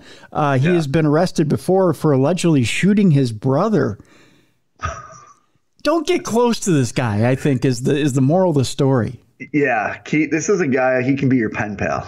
Yes, pen pal. Yeah, be pen pals. Right. Let's go back to a grade school thing. Pen pals. Exactly. I'm talking old school, handwritten pen pals. Right. His record also includes disorderly conduct and DUI, so he really is not a guy you want to get close to. This is a guy you don't want to show up at your party. Right. You have a good party going on. You're like, all right, we got the ladies over here. We got the keg over here. Oh, Sharif's here. Great. Someone's getting decapitated. He's the guy you want to party on the porch. Exactly. Yep. You hang out there. He's a porch partier. Right. Yep. He will likely undergo a mental health evaluation, probably a good idea, before he stands before a judge. And by the way, no sharp objects in front of the judge. Just saying. Just saying. Yeah. Hopefully his lawyer works with a computer and not like a pen and pencil. Right. Yeah, that could be dangerous as well. Police encourage people experiencing intimate partner abuse and violence to call the following numbers. The National Domestic Abuse Hotline, which is 1-888-799-SAFE, and Women Against Abuse, which is 1-866-723-3014. Yeah, gruesome story. We start out with that today on Dumb Crime, Stupid Criminals. It's gruesome, but the reasoning is just stupid. It is stupid. Very stupid indeed. And that, of course, the name of the show. Exactly. Yeah. Let me ask you, Bruiser, as you and Mrs. Bruiser have moved into quite a few homes in your day, what's the weirdest thing you've ever found in a home that you've moved into? Not one that we moved into, but a friend of ours moved in, and they're cleaning out the attic, and they found a suitcase full of like old, like 1920s clothing. Really? Yeah. Yeah, and they thought it was haunted too. Oh, they kept hearing footsteps and stuff. They removed the suitcase, and they joked with their neighbor. They hid it in her apartment. Guess what? She started hearing footsteps and stuff. Huh? Yeah, unusual. So she ended up taking it to the local dump and throwing it away. And I'm like, hey, hello. Yeah, and guess what they heard at the dump? Footsteps. No, probably. I don't know. Well, an Ohio man bought a new home and then found a decomposing body of the former homeowner inside the basement. Oh, yeah, you don't want to do that. No, it's probably a bad housewarming gift. Have you heard of the Halloween prank where if you're ever going to build a back deck on your house, go to Spirit Halloween and buy one of the 6-foot skeletons. Okay. Then dress it in some clothes, and while you're building your back deck, dig a hole, put the skeleton there, cover it back up, build your deck over it, and that way there's a surprise for somebody years from now. Oh, no! That would be horrible. I'd love it. I think it'd be great. I mean, it's funny, but man, can you just imagine? And then if the dog gets under there and starts digging, and exactly. Oh my God. I mean, it's funny. It is. Yeah. I mean, it's not like this. No, nothing like this. Cleveland Heights authorities said the man purchased the home through a sheriff's sale, and boy, what a sale he got. Wait, the sheriffs didn't clear the house before they sold No, I guess not. That's the one place they didn't check. Was the basement. The whole new meeting is buy as is. Yeah, exactly. Well, we didn't look through the place. We just kind of, you get what you get. An Ohio man's recently purchased a home only to find the body of its former owner decomposing.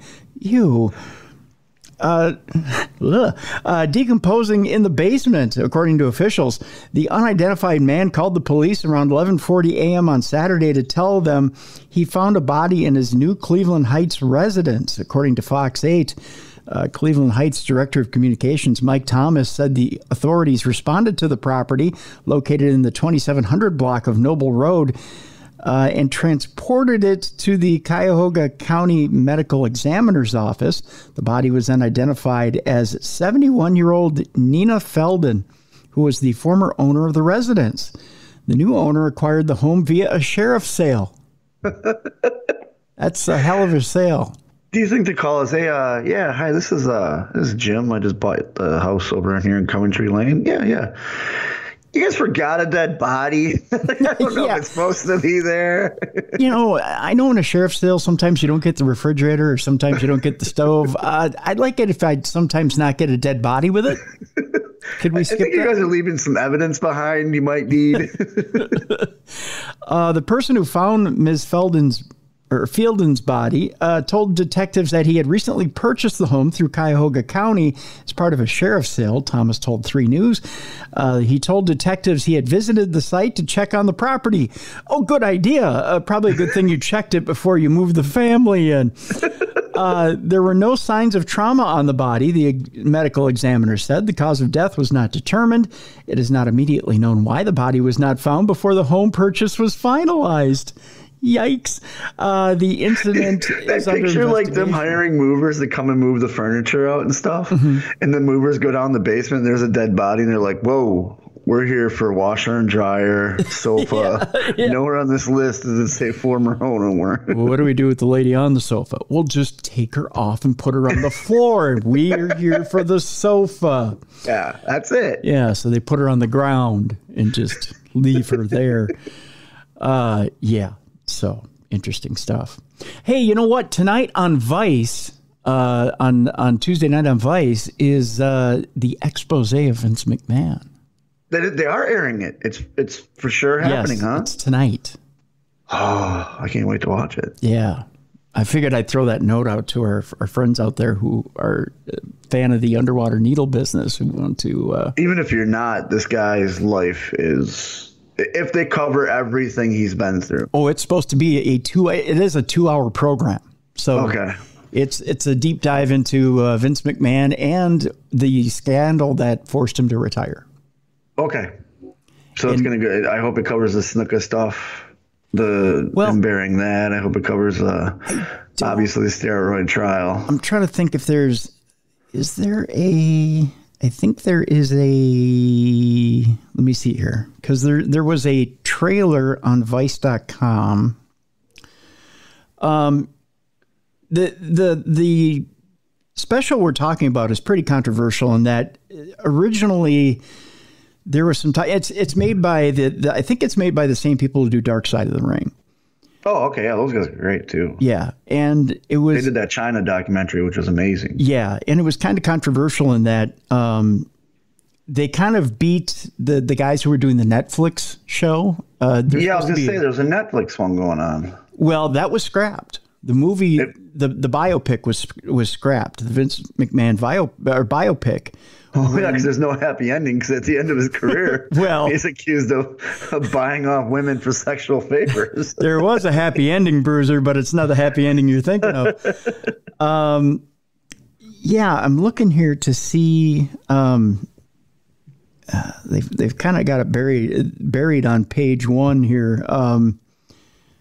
But it is supposed to air tonight. I know that they're hyping. Here it is. The 9 Lives of Vince McMahon is what it's called. It is airing tonight, and I'm just I tapped on it, and then it brought me to a new page under Vice Specials. But yeah, the 9 Lives of Vince McMahon, and I guess it is going to cover all that other stuff and more. I thought it was only going to focus on the end, but it focuses on the other scandals as well. Good, because how he acquired the company it's not a scandal, but it's just how he did it, and then taking over the wrestling world was looked down upon when he did it. And I don't want to ruin anything, but there's a whole bunch of him covering up murders and the steroid trial, and of course, towards the end of his life or career, I shouldn't say life, his end of his career is the sexual allegations. Yeah. So with all those women. Yeah. So the 9 Lives of Vince McMahon will be on at 9 p.m. Eastern, 8 p.m. Central on Vice tonight. And if you've seen the commercial for it, it's pretty interesting because they do it's more than just like Jim Cornette and some of the other older guys out there that are commenting. They actually have comments from quite a few former employees of WWE and others. So, oh, okay, yeah. So it should be quite the talk the next day as far as what airs on that documentary. So, yeah. So it'll be interesting to see because he ruled the world of wrestling forever. He ruled the world of entertainment through basically the late 90s. Yeah, it'll be interesting how, because the Wall Street Journal really came forward with a lot of the amounts of money that were paid forward to different women that he had an affair with, and the detractor said, well, what's the big deal? This happened a long time ago. These were willing people he had affairs with, and he had paid sums out of hush money, and it was paid pretty much out of what they had said was his own pocket. Yeah, it was his own bank account, not WWE's. Well, that's what they had said, but in a nutshell, his money was essentially the company's money. It depends when he did it, because when they went public, it was no longer his money. Well, he had done some of it after they had gone public. Yeah, so therefore it's not his money. Yeah, but he still was using his private money, is what I heard. No, for a couple of them, he did use the corporation's money. Okay. Yeah. So I know there was the one where she was hired on as something. I tried to avoid it just because I knew they were coming out with this expose, or the biopic or whatever. And I hear from both sides of the story, obviously, because there's the talk amongst the wrestlers and there's what's public. Yep. You know, one woman was a legal assistant. Yeah, I think that's what it was. The one, is the one you're thinking. And she got like, she went up through the corporate ladder really fast, and it turned out she was sleeping with him or something. Yep. And her salary doubled, I believe, is what it was. Yeah. Yeah, but then they said that had nothing to do with the relationship. And I don't know. I guess that was the major one where if he would have gotten arrested for that, but he was found innocent. So yeah. So there you go. 9 p.m. tonight or 9 p.m. Eastern, 8 p.m. Central on Vice. I do have a great Vince McMahon story if you want to. Oh yeah, let's hear it. My first time meeting him. Yeah, let's hear it. So I did. I was brought in as what we call an extra for Monday Night Raw, and the whole thing I was going to do was Simon Dean was making his debut, so he was going to call me out from the crowd. I was going to get in the ring. He was going to make fun of me, beat me up a little. I was a trash of stuff. He was going to beat me up a little bit, and they were going to go to commercial. So everything. The reason that WWE works so well is everything has to be approved by Vince. Vince has final say on every single thing, or used to before he left. So they were wondering, well, what should he wear in the crowd? You know, there's a pay-per-view coming up called Survivor Series. Do we have him wear one of those shirts? Do we have him wear his dress shirt? Do we have him wear a T-shirt? And they're like, well, let's go ask Vince. We'll have to find out what Vince wants. So we go and we meet him, and he's just an intimidating man because it's like, wow, there he is. It's my first time backstage, and he's larger than life. And the weekend before that weekend, I'd wrestled Chris Candido every single day, Friday, Saturday, Sunday. So I got chopped in my chest. So my chest literally looked like purple ground beef. I mean, it's just blood blisters, and you know what I mean? Because he just chopped me so much. Yeah. So Vince goes, well, we'll have you wear your dress shirt, and what if he takes off your shirt and he plays with your man boobies? And I was like, whatever you want, Vince. You know, I'm here for you. Whatever you want. He's like, oh, that'd be great. I think the crowd will love it. And I go, I gotta warn you though. I work Candido all weekend, so he lit me up pretty good, and I got chop marks everywhere. And Vince goes, well, let's see. So I show him, and he's like, that's all right. We'll tell the fans it's gonorrhea. And then he laughs. Ha, ha, ha. And like, you look around, it's me, Simon, Michael Hayes, and Sergeant Slaughter, and all of us kind of look at each other. We're looking at Vince, and he's laughing. Yeah. Nobody wanted to correct him that you can't get gonorrhea of the chest. Yeah. So I did the segment. I got back, and he loved it, and he's like, "Oh, that was great! You know, thank you," and shook my hand. I've met him numerous times since then, but that was my first experience, and that's funny. Yeah. Gonorrhea of the chest. Hey, it's a goal to shoot for when you go to Thailand, right? I guess. Yeah. If you go back, it's like November something of 2004. You see me take my shirt off, and there they are. There's the gonorrhea of the chest. One of the ominous moments of Bruiser in WWE. It's funny stuff. Funny stuff. Let's go to a man who would ask the question, how about me? Can I get gonorrhea of the chest? Among other questions he's asking, how about me too? Which would also include being upset over a wanted list omission. Oh, really? Yeah. He worked hard to be on that wanted list. Well, come on. He wanted to be, yes. He did some ominous things and wanted to be on that list. Suspect whose charges aren't severe enough or weren't severe enough to make the Rockdale County Sheriff's Office most wanted list was arrested after he left a pleading comment on the agency's Facebook page. That's right. Of course he did. If you're not bad enough to be on that most wanted list, kids, just jump on the old Facebook and let the old fogies know. They've got it. Somebody has to create a Facebook page of just turn yourself in here. And I'm actually looking at the post. Christopher Spalding is the guy's name, and he just put, "How about me?" when they posted their top 10, whatever it is. But listen to me, Casey Kasem. Omitted from his county's, I'll show it to you here in a minute, Bruiser, you're going to laugh. Omitted from his county's most wanted list, a man left a Facebook comment that led to his arrest by Georgia authorities. The man's arrest came after the Rockdale County Sheriff's Office shared its top 10 most wanted list in a Facebook post on Monday, November 28th. The list included suspects accused of murder, armed robbery, aggravated assault, and other charges. Missing from the list was a man who the sheriff's department later said had warrants for felony violation of probation.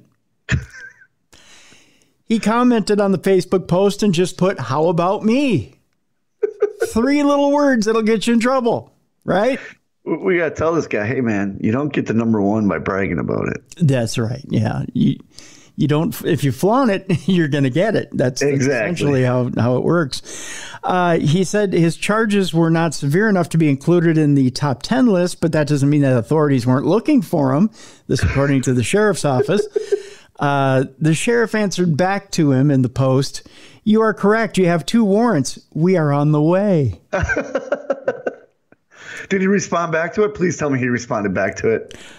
I think he stayed silent at that point. Okay, that one he stayed silent. He was later arrested, authorities said in a second post on Thursday, December 1st. The sheriff then said, "We appreciate you for your assistance in your capture." So if you really want to be dumb and stupid, just go ahead, and I'll show you the post here, Bruiser, that the little excerpt they put up. Just go ahead and respond to the sheriff's department when you're not put in their post of top 10. He's so happy in his profile picture, too. Ah, God, he is, isn't he? Isn't that pathetic? Oh, that's horrible. You know, it's one thing to be infamous or famous. Either way, you don't want to be either one. You don't want to be famous if you're infamous. You just want to be silent. Yes. Yeah. And you know what it was? He was probably at the bar. Yeah. And they're talking about the top 10 list. And he was like, "Oh, I can beat all of them. I can beat all of them." Well, when you're infamous, you're quiet about it. Right? Exactly. That's why number 1 is number 1. That's right. And free. Yes. Take a lesson from I can't even say the name, John Dillinger, and just move in silence. Exactly. Yeah. Let your guns do the speaking for you. That's right. There you go. Speaking of moving in silence, sometimes silence is a little too silent, and it can get the authorities in trouble. Oh, okay. That happened in this case. An ex-Banksy. Are you familiar with Banksy? I am. I got familiar with Banksy when he did an auction. They auctioned off a Banksy picture. And as soon as the final bid was placed, the frame was actually a paper shredder. Oh, and okay. when they hit sold and the gavel hit, yep, it dropped the painting through the shredder. Yep. Yeah. Kind of clever, but kind of a ripoff at the same time. Ex-Banksy agent's art gallery was raided by the cops to save an ailing woman. Oh, okay. Okay, so you think, okay, it's an actual thing. Someone's in trouble, right? Yeah, it's admirable. Yeah, but being heroes, they're being first responders. That's right. Admirable heroes. They should be lauded for what they're doing, except for the ailing woman was actually a statue. So art did imitate life a little too much. What happened was cops in London broke into the art gallery of Banksy's former agent when they mistook a hyper-realistic statue inside for an unconscious woman. This woman's just not moving. She's just not moving at all. She's not breathing. Give her CPR. I'm trying to give her CPR, but she's rock hard. Well, that could be a good or bad thing. Well, yeah. I wonder what gym this lady goes to. She's chiseled. Police rushed to Laz Emporium on November 25th after a person called and said someone inside appeared to be suffering a medical emergency. This according to ArtNet. That person turned out to be Christina, this is in quotes, a sculpture made this year by artist Mark Jenkins of a woman sitting in a chair passed out with her head on a desk. The piece had been commissioned by the gallery's owner and Banksy's former agent, Steve, is this Lazaridis, I believe? Could be. Cops broke into the locked gallery by taking the door off its hinges. So they really came in, guns a-blazing, yeah. Only to discover that they were there to rescue a piece of art. You know, this guy's been coming to this museum 4 days, for the last 4 days. He pays admission, goes in, and she's always there. She hasn't moved him. She's passed out, and they can't figure out why. Yeah. Imagine that. Gallery employee Hannah Blakemore was upstairs at the time, and she said she was shocked when she walked downstairs and saw the cops. Blakemore told ArtNet that police said somebody reported that the woman here has not been moving for the last 2 hours, and that authorities thought the person had a heart attack or she overdosed. Which, you know what? I'm gonna show you the picture, and I would be honestly, I'd be fooled if I were sitting there. I'd be a little concerned too. I would too, but after 2 hours, I'd nudge her. Yeah, I'd ask if she was sleeping. Yeah, or I'd look around because they usually have plaques or something out for the artwork. The Milwaukee County Art Museum has a janitor. It's a lifelike janitor. Mm-hmm. Yeah. And if you don't know he's art, like you could mistake him as a lifelike janitor. Yeah. Where they actually now have like a plaque next to him. So I'm assuming there's got to be a plaque around her. Well, let's find out. It says the work is to provoke, and it's definitely achieving that, Blakemore said, adding that the cops chided her for having such a lifelike statue visible from the window. It's apparently the second time now someone has called authorities out of concern after seeing it. The statue is not for sale, but has a value of around how much, Bruiser? How much do you think that statue is worth? Now that you've $100,000. Ooh, go a little lower, my friend. $50,000. A little bit lower. $35,000. You are so close. $22,000 or $22,065. Let's not devalue it any more than it already is. That, according to the report. So $22,000 for a statue of someone in a yellow sweatshirt and stretch pants, slumped over at a keyboard of what looks like an old Commodore 64 computer. Yeah. Yeah. They might want to move it out of the window. Yeah, I think so. It's probably best for everybody. But again, it's like the agent said, it's there to provoke. So yeah, it's provoking. All right. It is. It's doing what it's meant to do.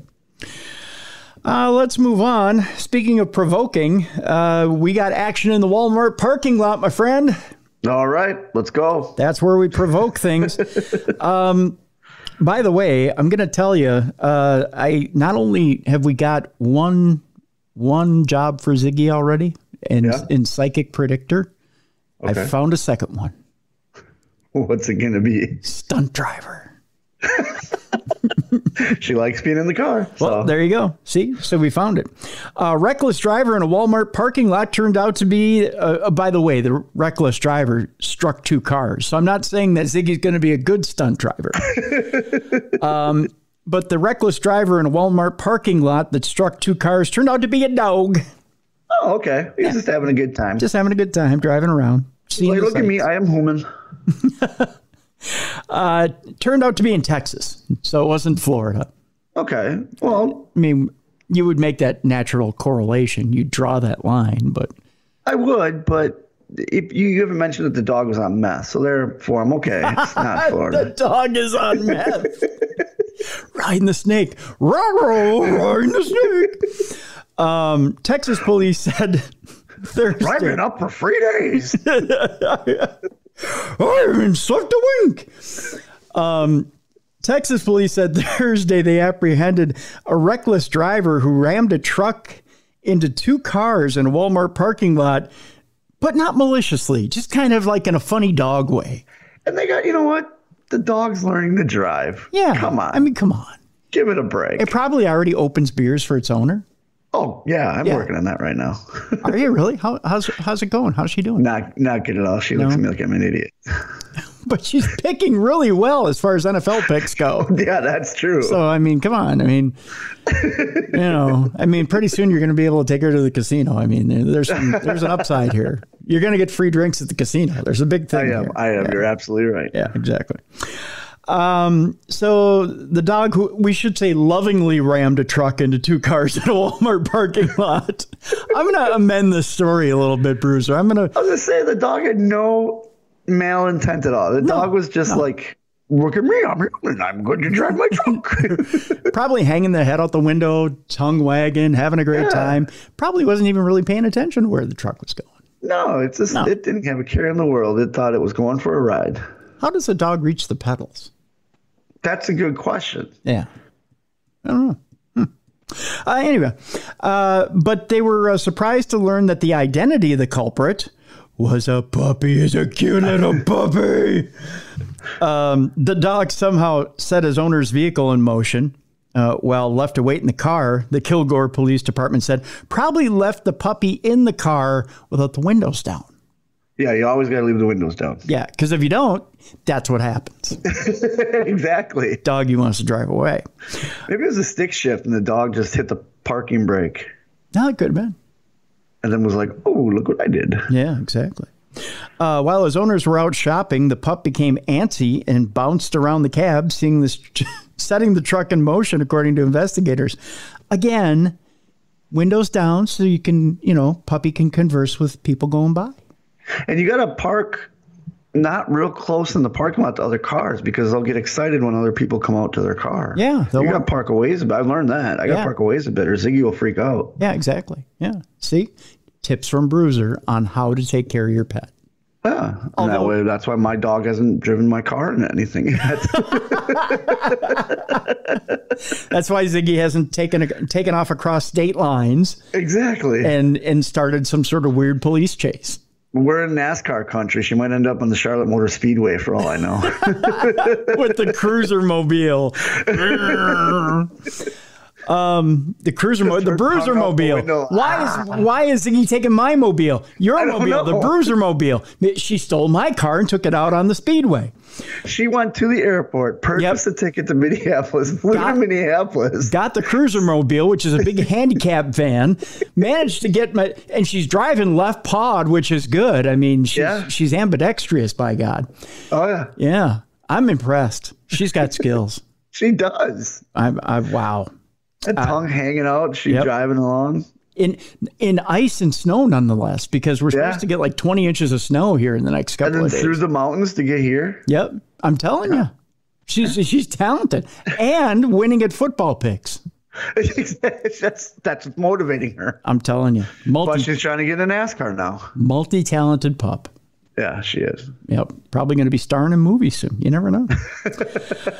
While his owners were out shopping, the pup became antsy and bounced around the cab, as we said, setting the truck in motion. One of the victims witnessed the crash and was shocked to see a dog behind the wheel, police said. Then checked the residue in the pipe to make sure there was nothing other than just weed in it. Exactly. Yep. Like, whoa, how many mushrooms did I take? What's that strange taste in my mouth? He attempted to get out of the way as the truck barreled toward him, but was unable to avoid an accident. How fast could this truck been going? 10 miles an hour? From the sounds of it, as the dog knocked it into neutral and it started rolling. Right. Like I picture that scene in Austin Powers where the guy's driving the really slow pavement leveler, and he's just going. So it's the guy who was in the car that the truck was heading towards that was probably either on like heroin or had one too many mushrooms, and he was going no. Or do you think he was like questioning himself, like, is that a dog? There's no way that's a dog. It can't be a dog. It's bam. It was a dog. So he had a philosophical discussion between him and himself. Yeah. And he's like, I say, that dog can't be driving, can he? Oh, look at this dog. What a bright young fellow. How does the dog steer with no opposable thumbs? Who is activating the brake and gas pedal? Well, that's exactly what it says here. It says this good boy apparently hadn't been trained to use the brakes. So he's probably going, who's operating the gas pedal and the brakes? Bam! And he went, oh, shit, my insurance. And then that brings up a whole different thing. Who is your insurance company? And then how does the dog get out and exchange insurance information with you? The dog just hops out.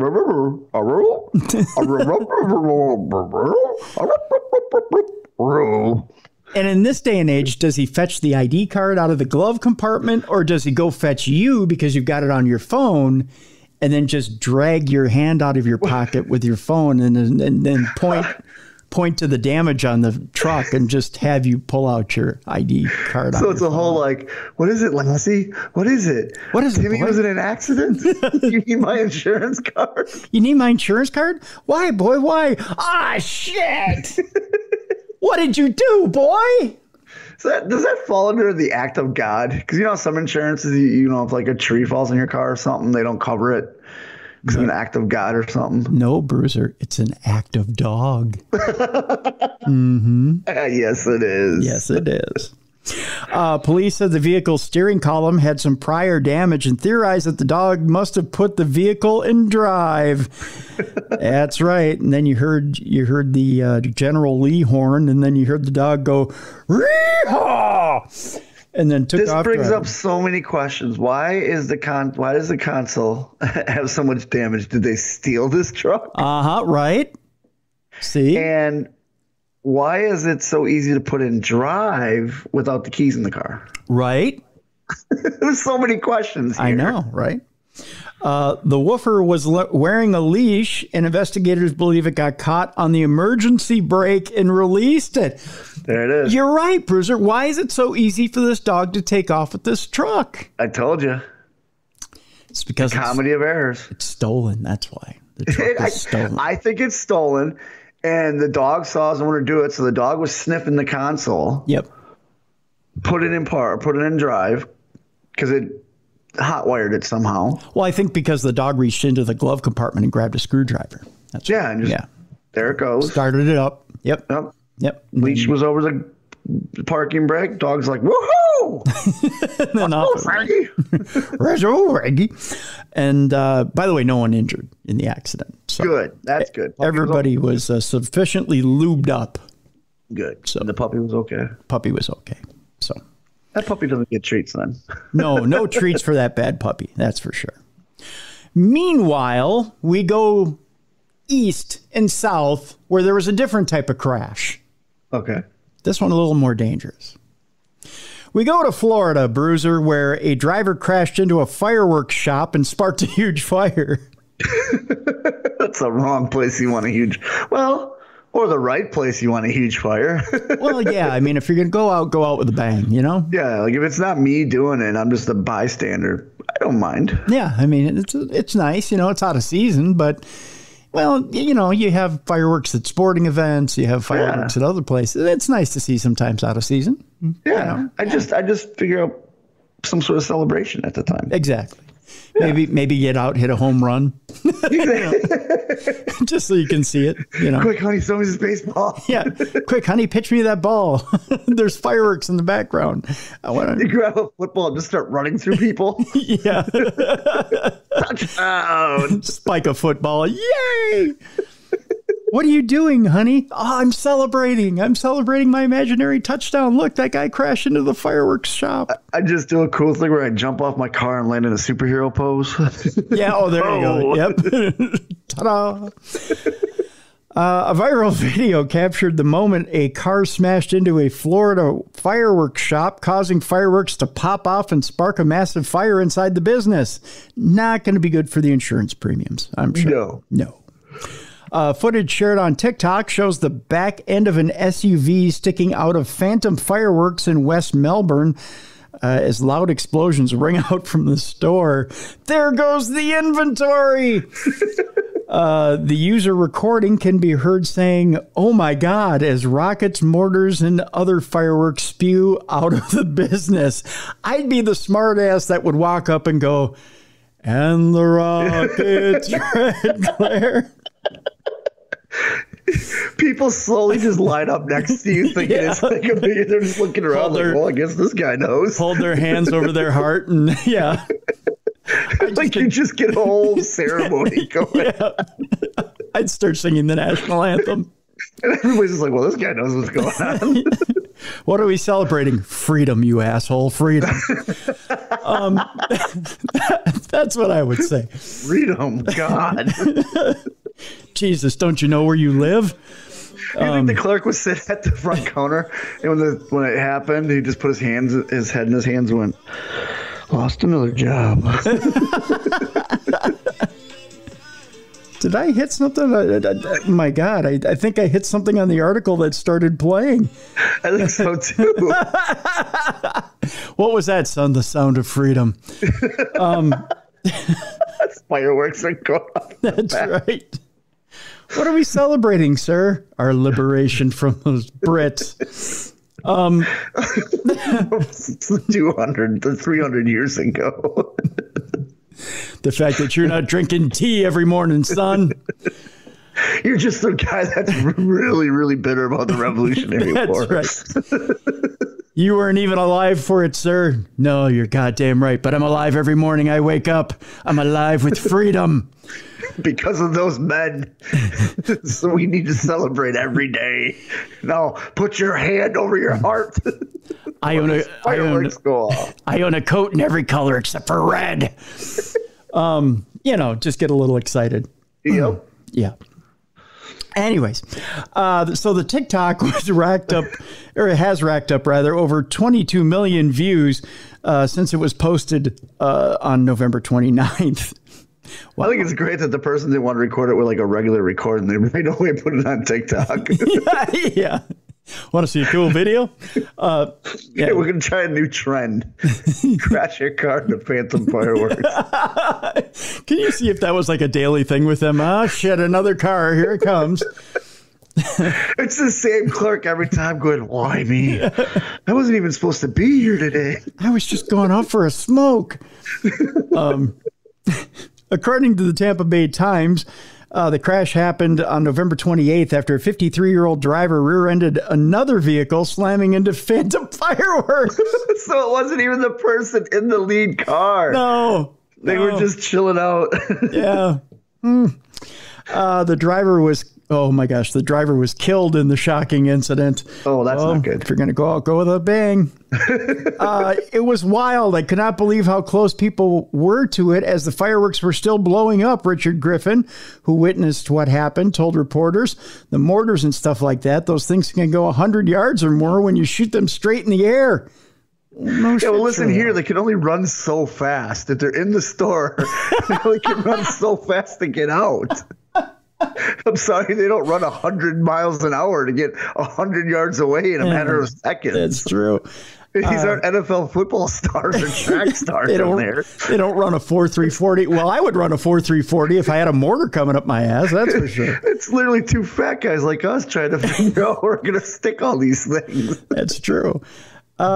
So you've got the quote is, so you've got these mortars and all sorts of different types of fireworks that are shooting all over. No shit, Jack. That's right. Police said that listen to how big this fireworks shop is. 5,573 square feet. Oh, that is huge. That's a mall. Yeah, it is. That's a lot of explosions. The jumping jacks are an aisle triple Z. Yeah. Was destroyed by the blaze. The user who posted the video also shared the aftermath of the terrible fire. Boy, they had a lot of time on their hands to watch that thing go up. Yeah. That had to take a while. Well, I guess the firemen really can't put it out, can they? No, you can't put water on it. It's gunpowder. Yeah, you got to. It's got to be like a foam or something, doesn't it? Yeah, I'm assuming. Yeah. Yeah. Yeah, they just the firemen are like, well, enjoy the show, boys. Who's got marshmallows? Yeah, I mean, you have to. I don't know how you put that on. I don't know. We must have some firemen in the audience who will, I'm sure, email us and be like, "You callous pricks." But no, I mean, there's Unfortunately, there was one life lost in that But that's the sad part of the story. Yeah. But because it wasn't their fault. No. But well, now does the other guy? Can he be prosecuted for manslaughter? I'm sure. Yeah. Whew. Well, hold my beer, Bruiser, because I got one that'll top that. Oh, really? I know that was pretty impressive, especially with the guy like going, and there was people too close to it. Listen to you, snotty bastard. There's people wanting to warm their hands by the fire. Yes, we're gonna go a little bit west of Florida and go to Louisiana. Okay. This story sent in by a listener. By the way, if you have a story, an unusual story by you, we're going to use this one again tomorrow for Supernatural News because it's that unusual. Just send that story to tim@darknessradio.com. tim@darknessradio.com. We greatly appreciate the stories you guys are sending in. And some of them are really, really unique, such as this one. And yes, this is a true story, folks. A Louisiana man was arrested in Utah and was allegedly running from demons at the time of his arrest. You can't run too far from demons, my friend. They follow you. As it was put to me when this was emailed to me, True Crime Tuesday story for Dumb Crime Stupid Criminals or Supernatural News story. You pick. So we're going to use it for both. It's both. It's both. In a bizarre hold my beer and watch this moment in Utah, a Louisiana man was arrested for allegedly running from demons. I'm having one of those days where I'm doing what I call bass-ackwards. Okay. So like you would take a syllable from one word and interact it with another syllable from another word, and you'd switch the two. So instead of scores and highlights, it'd be whores and skylights. So everybody loves those. I used to do that all the time in high school. Me and my best friends. Whores and skylights? Whores and skylights. Yeah. Oh, okay. So it'd be Perby Cuckett or Justin Jefferson. Yeah. Oh, I thought you were doing whores and skylights. No. It's the words you were doing. The word, okay. Yeah, it's the words you. Yeah. So it'd be Brewer City Boozer. See? You see how you do that? Yeah. I gotcha. Yeah. But I haven't done that since high school. But here we are. But here we are. Here I am, an old man. Don't run away from those demons, man. You'll get arrested in Utah. That's right. 26-year-old Malcolm Van Buren of Louisiana is accused of stealing a car in Brigham City, Utah on Monday, December 5th, and soon after crashing into a pole in Logan, Utah. I think we all know how painful that could be. I even did one of these. Before crashing, Van Buren was clocked traveling at speeds up to 110 miles an hour. Oh, geez, he's hauling. You know what happens when you crash into a pole at 110 miles an hour? The car gets destroyed. Hemorrhoids. I don't know. According to his arrest report by Utah Highway Patrol, observers calling 911 reported that Van Buren's vehicle was passing others in the median and emergency lane, running traffic lights and traveling at an extremely high rate of speed. According to official documents, law enforcement was able to apprehend Van Buren roughly 2 blocks from where he crashed after a foot chase. Statements by officers on the scene say Van Buren appeared to be hallucinating when he was taken into custody. The booking affidavit said that Van Buren was making strange statements, seemed to be hallucinating, and thought the demons were out to get him and that they were going to kill him. Van Buren submitted to a drug test, which was what, Bruiser? All positive, all the way. Congratulations. I should give you one of these. Yep. It was positive for what, Bruiser? Meth. 100%. There you go. Yay. It was positive for methamphetamine and amphetamines. Yep. Yeah. In the end, he had a cold. That's why. Yeah. Well, yeah. It was just It was Sudafed. That's antihistamines. Never mind. My bad. Yeah, antihistamines. Yeah. It was just Sudafed. In the end, our stellar representative of the state of Louisiana was charged with receiving a stolen vehicle, failure to stop or respond at the command of the police, or demons for that matter, possession of a controlled substance, driving with a measurable controlled substance, reckless driving, accident involving property damage, and speeding, As you can tell, they really threw the book at him. All in all, Van Buren was booked into the Cache County Jail on suspicion of 2 felonies, 4 misdemeanors, an infraction, and a partridge in a pear tree. Thank you. And he requested a priest come visit him. Yes, indeed. With a whole tub of holy water. It's time now for It's the Beginning to Look Like an Attack on Christmas segment of our show. Okay, here we go. Here we go. This is your conspiracy, huh? This is my conspiracy theory part of the show. Please buckle in. Please keep your hand inside the car at all times.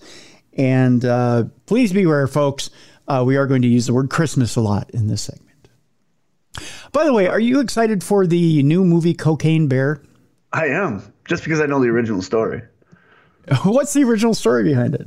The original story is that a drug cartel was flying cocaine over something, and the cocaine somehow got out of the payload. Mm-hmm. And a bear had found it and did all the cocaine, he went on a rampage, killing a couple people and then dying of a heart attack. Because its heart exploding because it was so high. That's cocaine. A real story? I swear, it's a real story. Really? And they're making a movie out of that? I guess. When I heard they were making a movie, I got really excited. And then I saw like they're taking a little bit bits and pieces. Like he has to die of a heart attack at the end because that's how they stopped those bears. He just died of a heart attack because he did so much cocaine. I think the movie is just absolutely ridiculous, just the concept. But there's a listener by the name of Ron out there who keeps sending me Cocaine Bear stuff. Yeah, it's a true story. If you look it up, it's a true story. And I don't remember where it took place, but it was a drug cartel plane. I don't know if the plane went down or they somehow eject their cocaine or whatever. Mm-hmm. And it's this insane amount of cocaine that this bear did too. Because they found like the packages and like the packages were all empty. Like this bear did a ton of cocaine, enough for its heart to explode after it killed a bunch of people. Jesus. Yeah. Yeah, it's a true story. That's why when they made the movie, I'm like, I'm in. I'm 100% in because I thought the story was amazing. It sucks people got hurt in the story, but like, come on. A strung out bear. Yeah. He literally went till his heart stopped. Did he start talking like Tony Montana? Say hello to my little friend. Say hello to my little cub. It's you. Yeah, you, man. I don't know. I think it looks utterly ridiculous. And it looks like when you watch the trailer for it, it almost looks like it's a funny movie. Yeah, I'm assuming it's gonna be like a piranha. Remember back in the 70s and 80s when they do piranha and orca? Yeah. And what was pig? I'm assuming it's gonna be one of those. Oh, I'm totally hoping it is. Yeah. Yeah. You can't have a Cocaine Bear movie and not have it be funny. No. The whole story itself is funny, minus the people getting hurt because it's an insane amount of cocaine this bear does. God. Anywho. Yeah, just an insane amount of cocaine. What is his name? Felonious Bear? I mean, what do you... It can't be Winnie the Pooh. I mean, Winnie the Pooh only did honey. Yeah, let me see if I had I had it. This bear's doing booger sugar. Let me see if they have astute.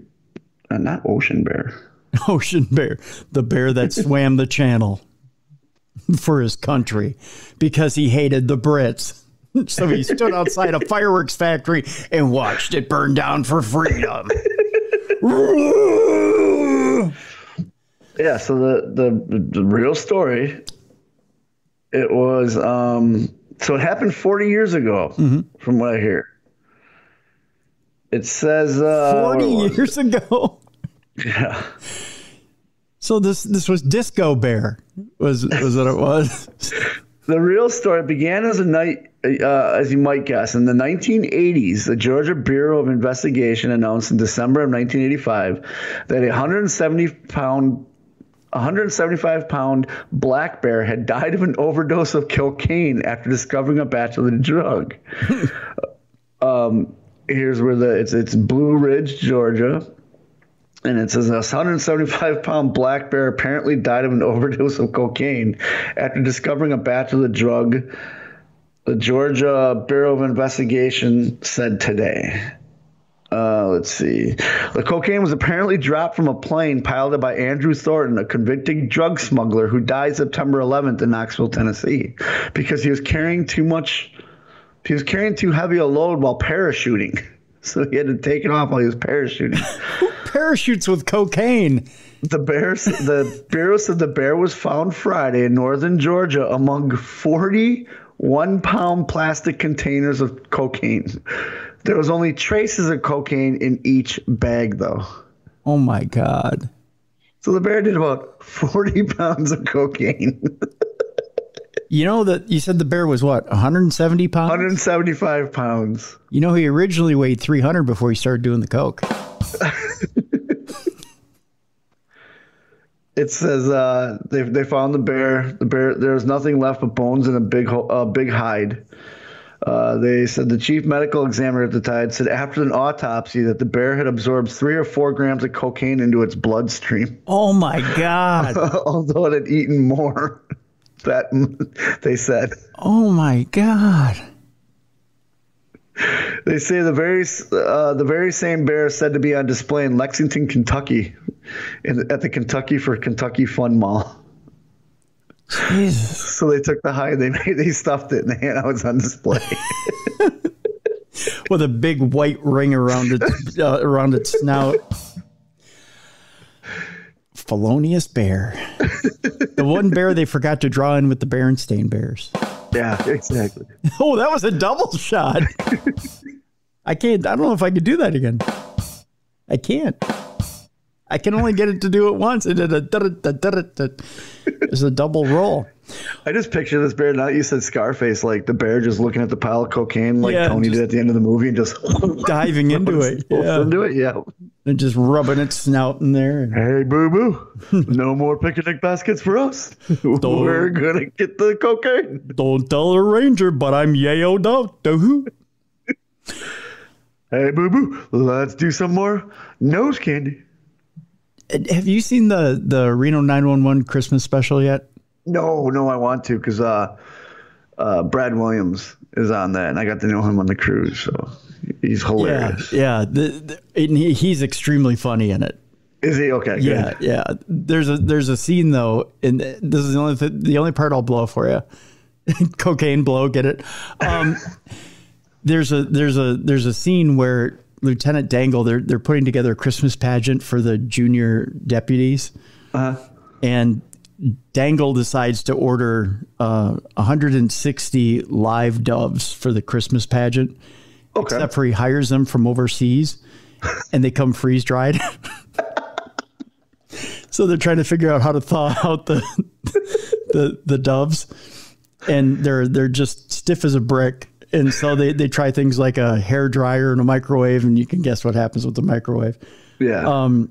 But then the Asian receptionist says you don't have to try everything on popcorn mode. You can actually use defrost.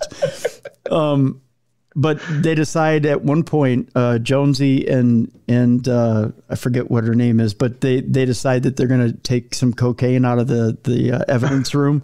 They're going to put little bits of cocaine into their snout to see if that wakes them up. Like a shot of adrenaline or something. Yeah, like a shot of adrenaline. And then Dangle comes in and goes, have we decided? Are we going to do the cocaine? Are we going to do the cocaine? He goes, and they go, yeah, we're going to do the cocaine. He goes, okay, are we taking a bump for us? Which is just the funniest scene. But yeah, you got to see it. If you guys haven't seen the new Reno 911 Christmas special on Comedy Central, you got to see it. It's fun stuff. It's on my list. I'm definitely going to see that. And Cocaine Bear's on my list too. Just I have to see this movie out of just the strangest curiosity. Yeah. It's just got to be the stupidest, funniest movie ever. Cocaine Bear. Which brings us to the story in a roundabout way.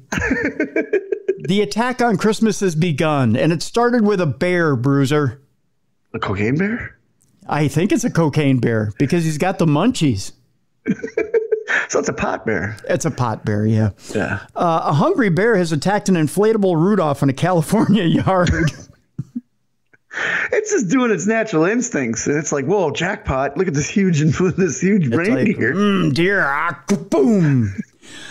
One hungry bear found its way into a Christmas display in a South Lake Tahoe resident's front yard on Friday and tried to eat a deer. Homeowner Dave Lester captured the entire event on his Ring doorbell camera. Boy, they're so convenient, aren't they? Yeah, nothing cool happens on my Ring doorbell. Nah, well, give it time. I will. Facebook post from old Dave himself said, sad news, woke up this morning to Rudolph laying on the ground unresponsive. No amount of CPR or duct tape could revive him. Upon reviewing my Ring Cam video, it appears that a hungry Tahoe bear was not in the Christmas spirit. See, I'm doing it again. Rest in peace, Rudolph. He was only 2 years old. Lester detailed in the Facebook post. The video shows the bear stand up and begin to swat at the large inflatable reindeer. He soon pounces on the reindeer, deflating it, only to realize that he cannot eat it after all. It's like that disappointment you have when you buy a bag of Lay's and you open it up and realize it's 90% air. Right. And that you're only getting a little bit of chips. And those chips have all those little black spots on it, and they're not very appetizing. Yeah. Yeah. This bear's like, yes. Aww. Once the bear came to terms with what he thought would be his next meal, he knocks down a few other yard decorations and runs away. He's in a bad mood. I don't blame him. Photographs of the aftermath shared by Lester show the inflatable lying flat on the ground next to all of the other decorations, other inflatables in the front yard, including a Santa Claus Christmas tree. Baby Yoda got it too. Oh. And a nutcracker were able to make it out of the bear attack alive. Yeah, the carnage is considerable. So, yeah, the attack on Christmas began with a hungry bear in California. We continue the attack on Christmas, Bruiser, in Ohio. Okay. As in Ohio. Right in the middle of America. Right in the middle of America. We're going from the West Coast. We're coming east. Gotcha. We're in Ohio, where a thief has stolen baby Jesus and opened a new front in the war on Christmas. It's true. It turns out that a Grinch ransacked a nativity scene, stealing a baby Jesus figurine and other religious items, which were replaced with a tombstone-shaped Halloween decorations with the words "Rest in Peace" or "R.I.P." written on the front. Wait, no, this is the birth of Jesus, man. Easter is when he passes away, not this. They're getting it backwards. That's why it's called Dumb Crime, Stupid Criminals. I know that. Because a goddamn criminal's not that smart.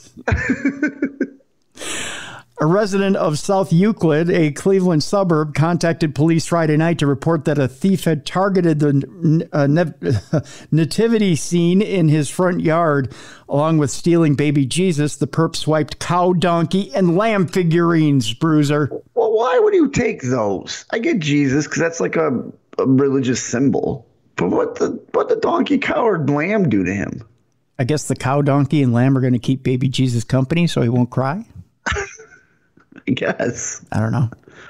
39-year-old. I'm sorry, what? No, sorry. Okay.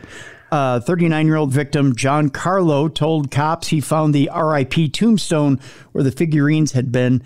Police are investigating the December 2nd incursion of poor baby Jesus. So that is the second attack on Christmas.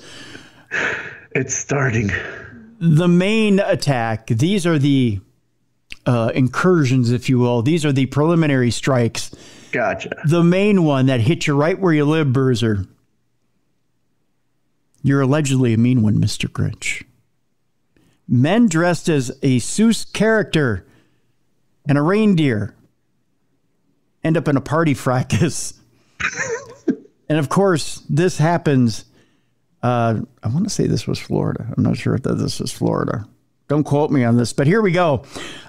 This just happened on the 8th. A holiday party fracas involving a man dressed as the Grinch and a coworker wearing a reindeer costume required the intervention. It was in Michigan. The intervention of Michigan cops who arrested the Seuss wannabe for assault and battery, according to police reports.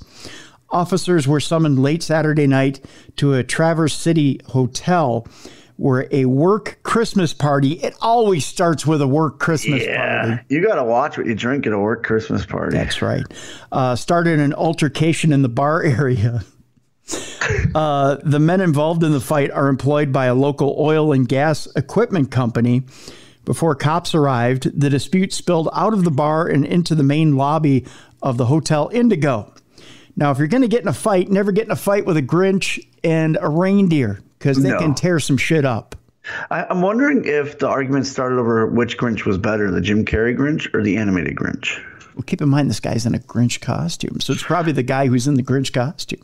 Yeah, no, he's probably the one that, hey, what's your favorite Grinch movie? And somebody would say it. And he's like, no, it's this one. So, look it. Oh, so he's starting it. I think he's starting it. That's why he dressed as the Grinch. Employee Carrie Stock told police she saw the man in the green Grinch outfit fighting and yelling back and forth with a man wearing a plaid jacket, who also probably thought he was a badass in his plaid jacket. Oh, yeah, because he has a plaid jacket. Nobody wears that nowadays. Well, nobody but the guy in the plaid jacket. Just saying. At this point, hotel employee, 35-year-old Jared Archbold, sought to intervene. Archbold told police that a male in the reindeer suit, sexiest guy in the bar, if you ask me, grabbed him and pushed him backwards. He's probably trying to get a little reindeer love, if you know what I mean. Then with let me show you how my nose got red. Then with Archbold on the ground, the Grinch allegedly pummeled the hotel worker, who suffered redness to his left eye to match the redness of the reindeer's nose. And he suffered a broken watch. Oh, no. Yeah. Well, it wasn't a Rolex, so I don't think we should be alarmed. Well, you're not going to get a replacement from the Grinch. He doesn't give you toys. That's true. He doesn't replace gifts. Well, actually, at the end of the movie, he did. Well, and his heart grew 3 times bigger. Yeah. Yeah. But if that happened to this Grinch, he'd probably die. That's true. Yeah, it would. It'd be cardiac heart failure. It'd be a huge deal. Cops subsequently identified the Grinch as 30-year-old Tucker Lee Davis. My images of the Grinch are now shattered. Mine too. Yeah. I don't think it's the Grinch we're picturing. No. When questioned by officers, Davis, whom Archbold described as drunk and angry, reportedly admitted to being the aggressor during the confrontation, adding that he took Archbold down to the ground in a grappling style. I'm a grappler. The Grinch is That's what I do. Grinch is a grappler. I can show you a picture of old 30-year-old Tucker Lee Davis here in a second. Davis was arrested and booked into the Grand Traverse County Jail on a misdemeanor assault and battery count. They don't have one for grappling. The reindeer was 30-year-old Ryan Jones. He was not charged. Evidently, aggravated watch crushing ain't a. He looks like Junior from Reno 911.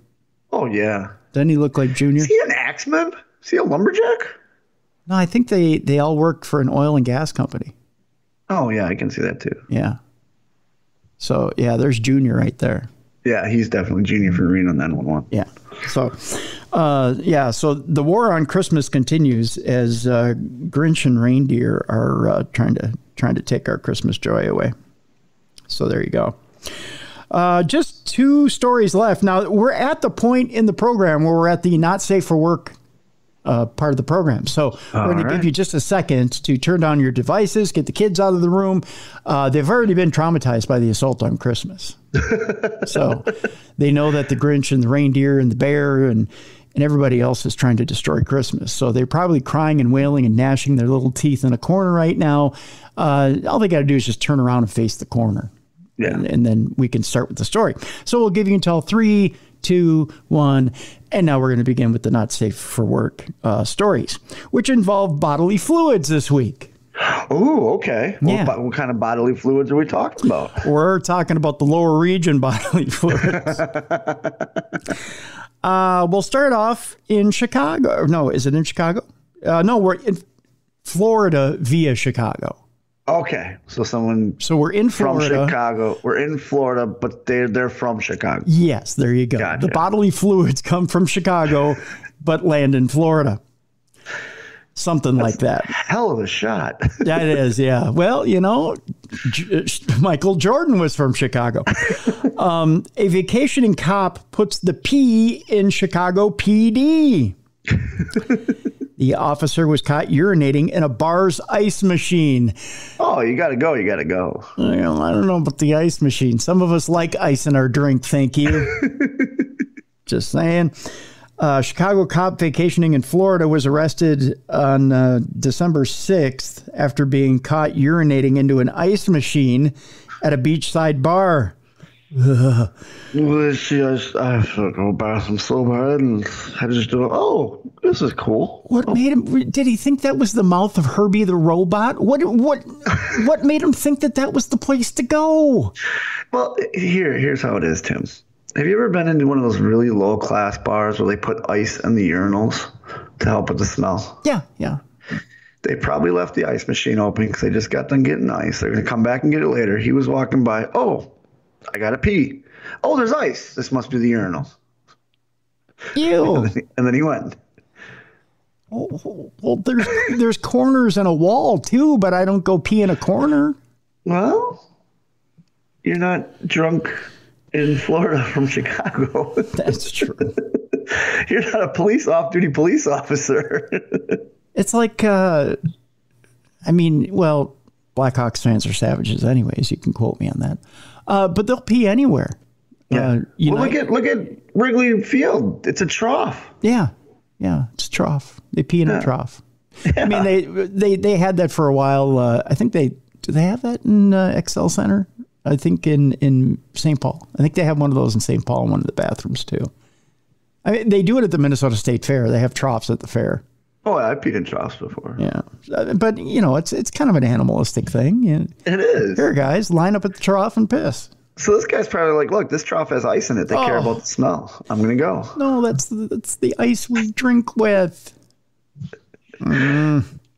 Yeah, gonna kill that ice. Yeah, that ice doesn't taste right. Blue Caraco all over it and kill that ice. Oh, honey, my margarita doesn't taste right. So the police charged the visiting lawman with battery and disorderly conduct. Battery? Battery, yes.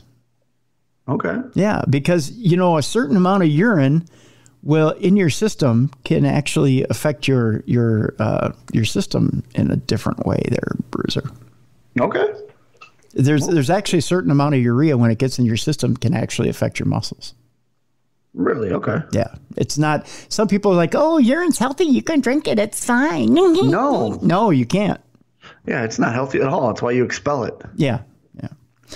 According to police, an employee of the Jimmy B's Beach Bar in St. Petersburg was attempting to get ice from the ice machine around 12:30 a.m. when he discovered 30-year-old Henry Capuch pissing on the ice in the machine. That's a quote. It's a great quote. Yep, pissing on the ice in the machine. That's the name of our new album, by the way. I was going to say, that's our album where we make political statements in it. That is, yeah. That's all we're doing is making political statements. Yeah. Bruiser the Bruiser, pissing on the ice in the machine, coming out in the fall on Arista Records. When the worker, Richard Cleese, told Capuch to stop, which is pretty hard to do midstream, just saying, the accused urinator, that, by the way, is one of the songs on the album. The accused. It is. That's number one. That's going to be our number one. Yep. The accused. Or maybe we'll make it the B-side to the big hit. That's what we'll do. The accused urinator sounds like one of those songs that's kind of like a 7 to 12 minute.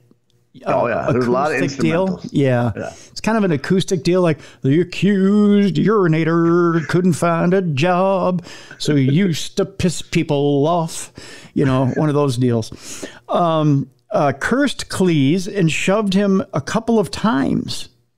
Wow, he was really pissed off. Yeah, he wanted to pee. Well, he did. Yeah. He had to go. I would think by that time he would have just pissed his pants. That's what I thought too. Yeah. That according to the arrest affidavit. Capuch subsequently shoved a security guard as well, cops allege. Boy, he was in a shoving mood. He was. He was like, man, I'm peeing in this ice machine. Yeah. The accused urinator was a bit shovey. That ought to be one of the lines in the song. He was a bit shovey, was never lovey. Capuch subsequently, he shoved that security guard. Upon arriving at the bar, which is part of the Beachcomber Resort, By the way, make a note, Bruiser, if we're ever in St. Petersburg, no blended drinks at the Beachcomber. No. Yeah. Police found Capuch and his girlfriend on the nearby sand. He has a girlfriend? I bet you he doesn't pee in her mouth. No. Capuch, cops charge, was actively resisting and not obeying lawful commands while being detained. How funny. A police officer who wasn't obeying commands.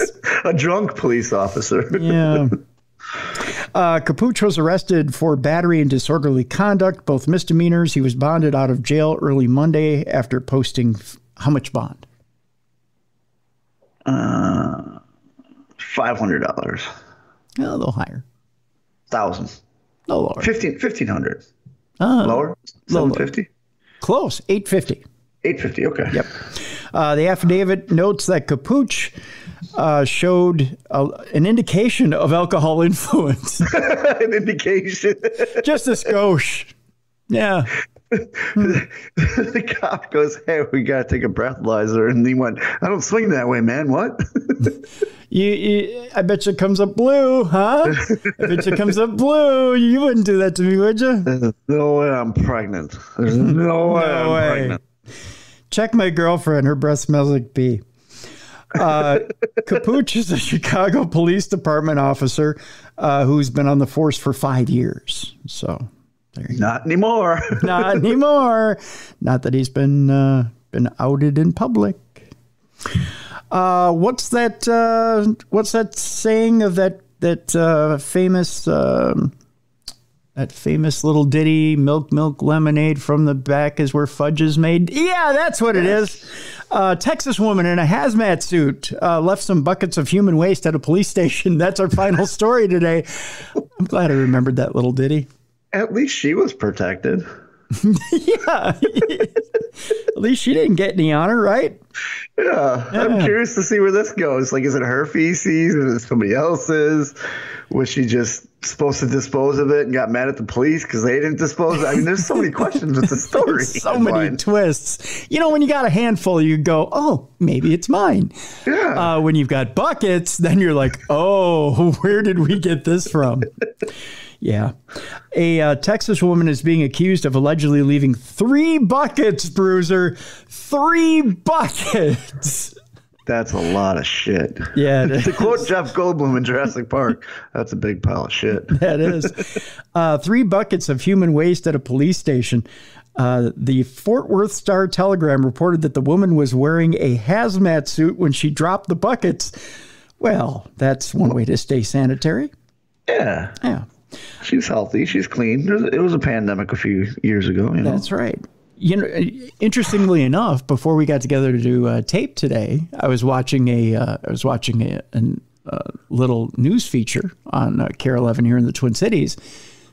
How they measure COVID virus in the Twin Cities in your poop. Yeah, going through the wastewater. Yeah, you had that on Supernatural News Wednesday. Yep. Yeah, a story like that. I remember that. Yep. So there you go. COVID for everybody at the Fort Maybe Worth, that's what she's doing. Department. Hey, you guys need help with COVID.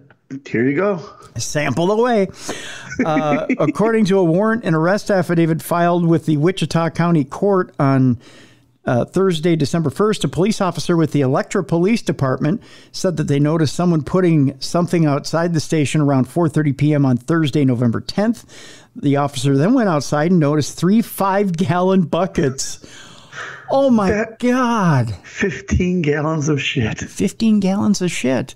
So that is... what night at Taco Bell for me. Dun, dun, dun. Oh, wait, you need one of these. That's 2 trips to El Pollo Loco. Wow. 3 5-gallon buckets of what appeared to be human waste. The affidavit says that the officer noticed a woman in an all-white hazmat suit with a yellow mask. So she masqueraded as a huge chicken. She put her hands up. Wasn't me. Wasn't me? You can't prove it was me. And she was walking back to her vehicle. Stop, ma'am. I believe you're the shit lever. Hey, shit stir, come back here. Shit stir. That's when she got into her vehicle and drove away. What do you say to detain her? Ma'am, is this your bucket of shit? Hey, ma'am, this is real shitty of you to leave this shit here. Officers recognized the woman as the Electra assistant fire chief's wife. Oh, my God.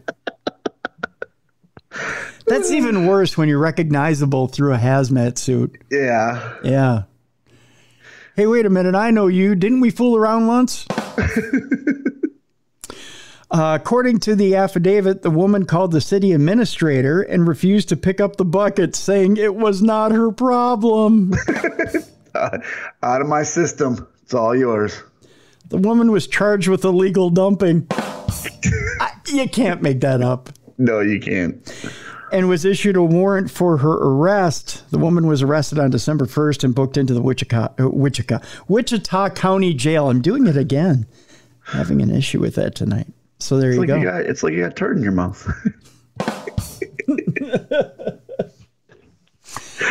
So what a shitty joke. Yeah. So that's it. That's Dumb Crime, Stupid Criminals for today. Yeah. What's a shitty way to end it? Yeah, it truly is. Yeah. We really pulled a number 2 there, didn't we? Yeah. Enough with the bathroom humor. Yeah, shit just keeps rolling. Anywho, so that's it for today. Do you got anything going on for the weekend? I do. I'm December 17th. I'm in Bristol, Tennessee for Imperial Pro Wrestling. I'm in a tag match. Very excited. Come on out. Very cool. Bristol, Tennessee for you. I believe I'm up in St. Cloud this weekend working. So that's what's going on with me this weekend. Let's see, tomorrow, Supernatural News. Yeah. They have that going on tomorrow. So lots of stuff going on there on Darkness Radio. I'll be more awake for it. That's good. Well, I'm sorry we couldn't wake you up in the meantime. But I'm awake now. I mean, okay. And then tomorrow... We threw enough shit at it, right? Oh, God. And then tomorrow, possibly have Ziggy's picks. You know? Yes. Oh, yeah, we got it. Okay. So we'll have it tomorrow. We'll have Ziggy's picks tomorrow for the NFL Week 15. And maybe we'll have an update from our friends at Audio Boom, maybe. I'm not quite sure. But we'll have Ziggy's picks for Week 15 in the NFL. We'll talk about lots of strange and supernatural stuff for Supernatural News for tomorrow, for Wednesday. I want to thank you guys for tuning in for True Crime Tuesday. We greatly appreciate you. I want to thank Ann K. Howard for being with us today. Ann has a very interesting book, as you heard in the first part of the program. That book is, of course, Escape from Mariupol. I get the name. I trip over the name as well as other things today, Bruiser. Escape from Mariupol, as told to Ann K. Howard from Adoriana Marik is her name. An extremely interesting book, and I recommend you pick that up. It's available from Wild Blue Press. We also have the link in the description of the show. I want you to pick that up as well and take a look at it. Again, Supernatural News tomorrow, right here on the best in paranormal podcasting, Darkness Radio. For Beer City Bruiser, I'm Tim Dennis. Thank you so much for tuning in today for the best in true crime talk radio. This has been True Crime Tuesday.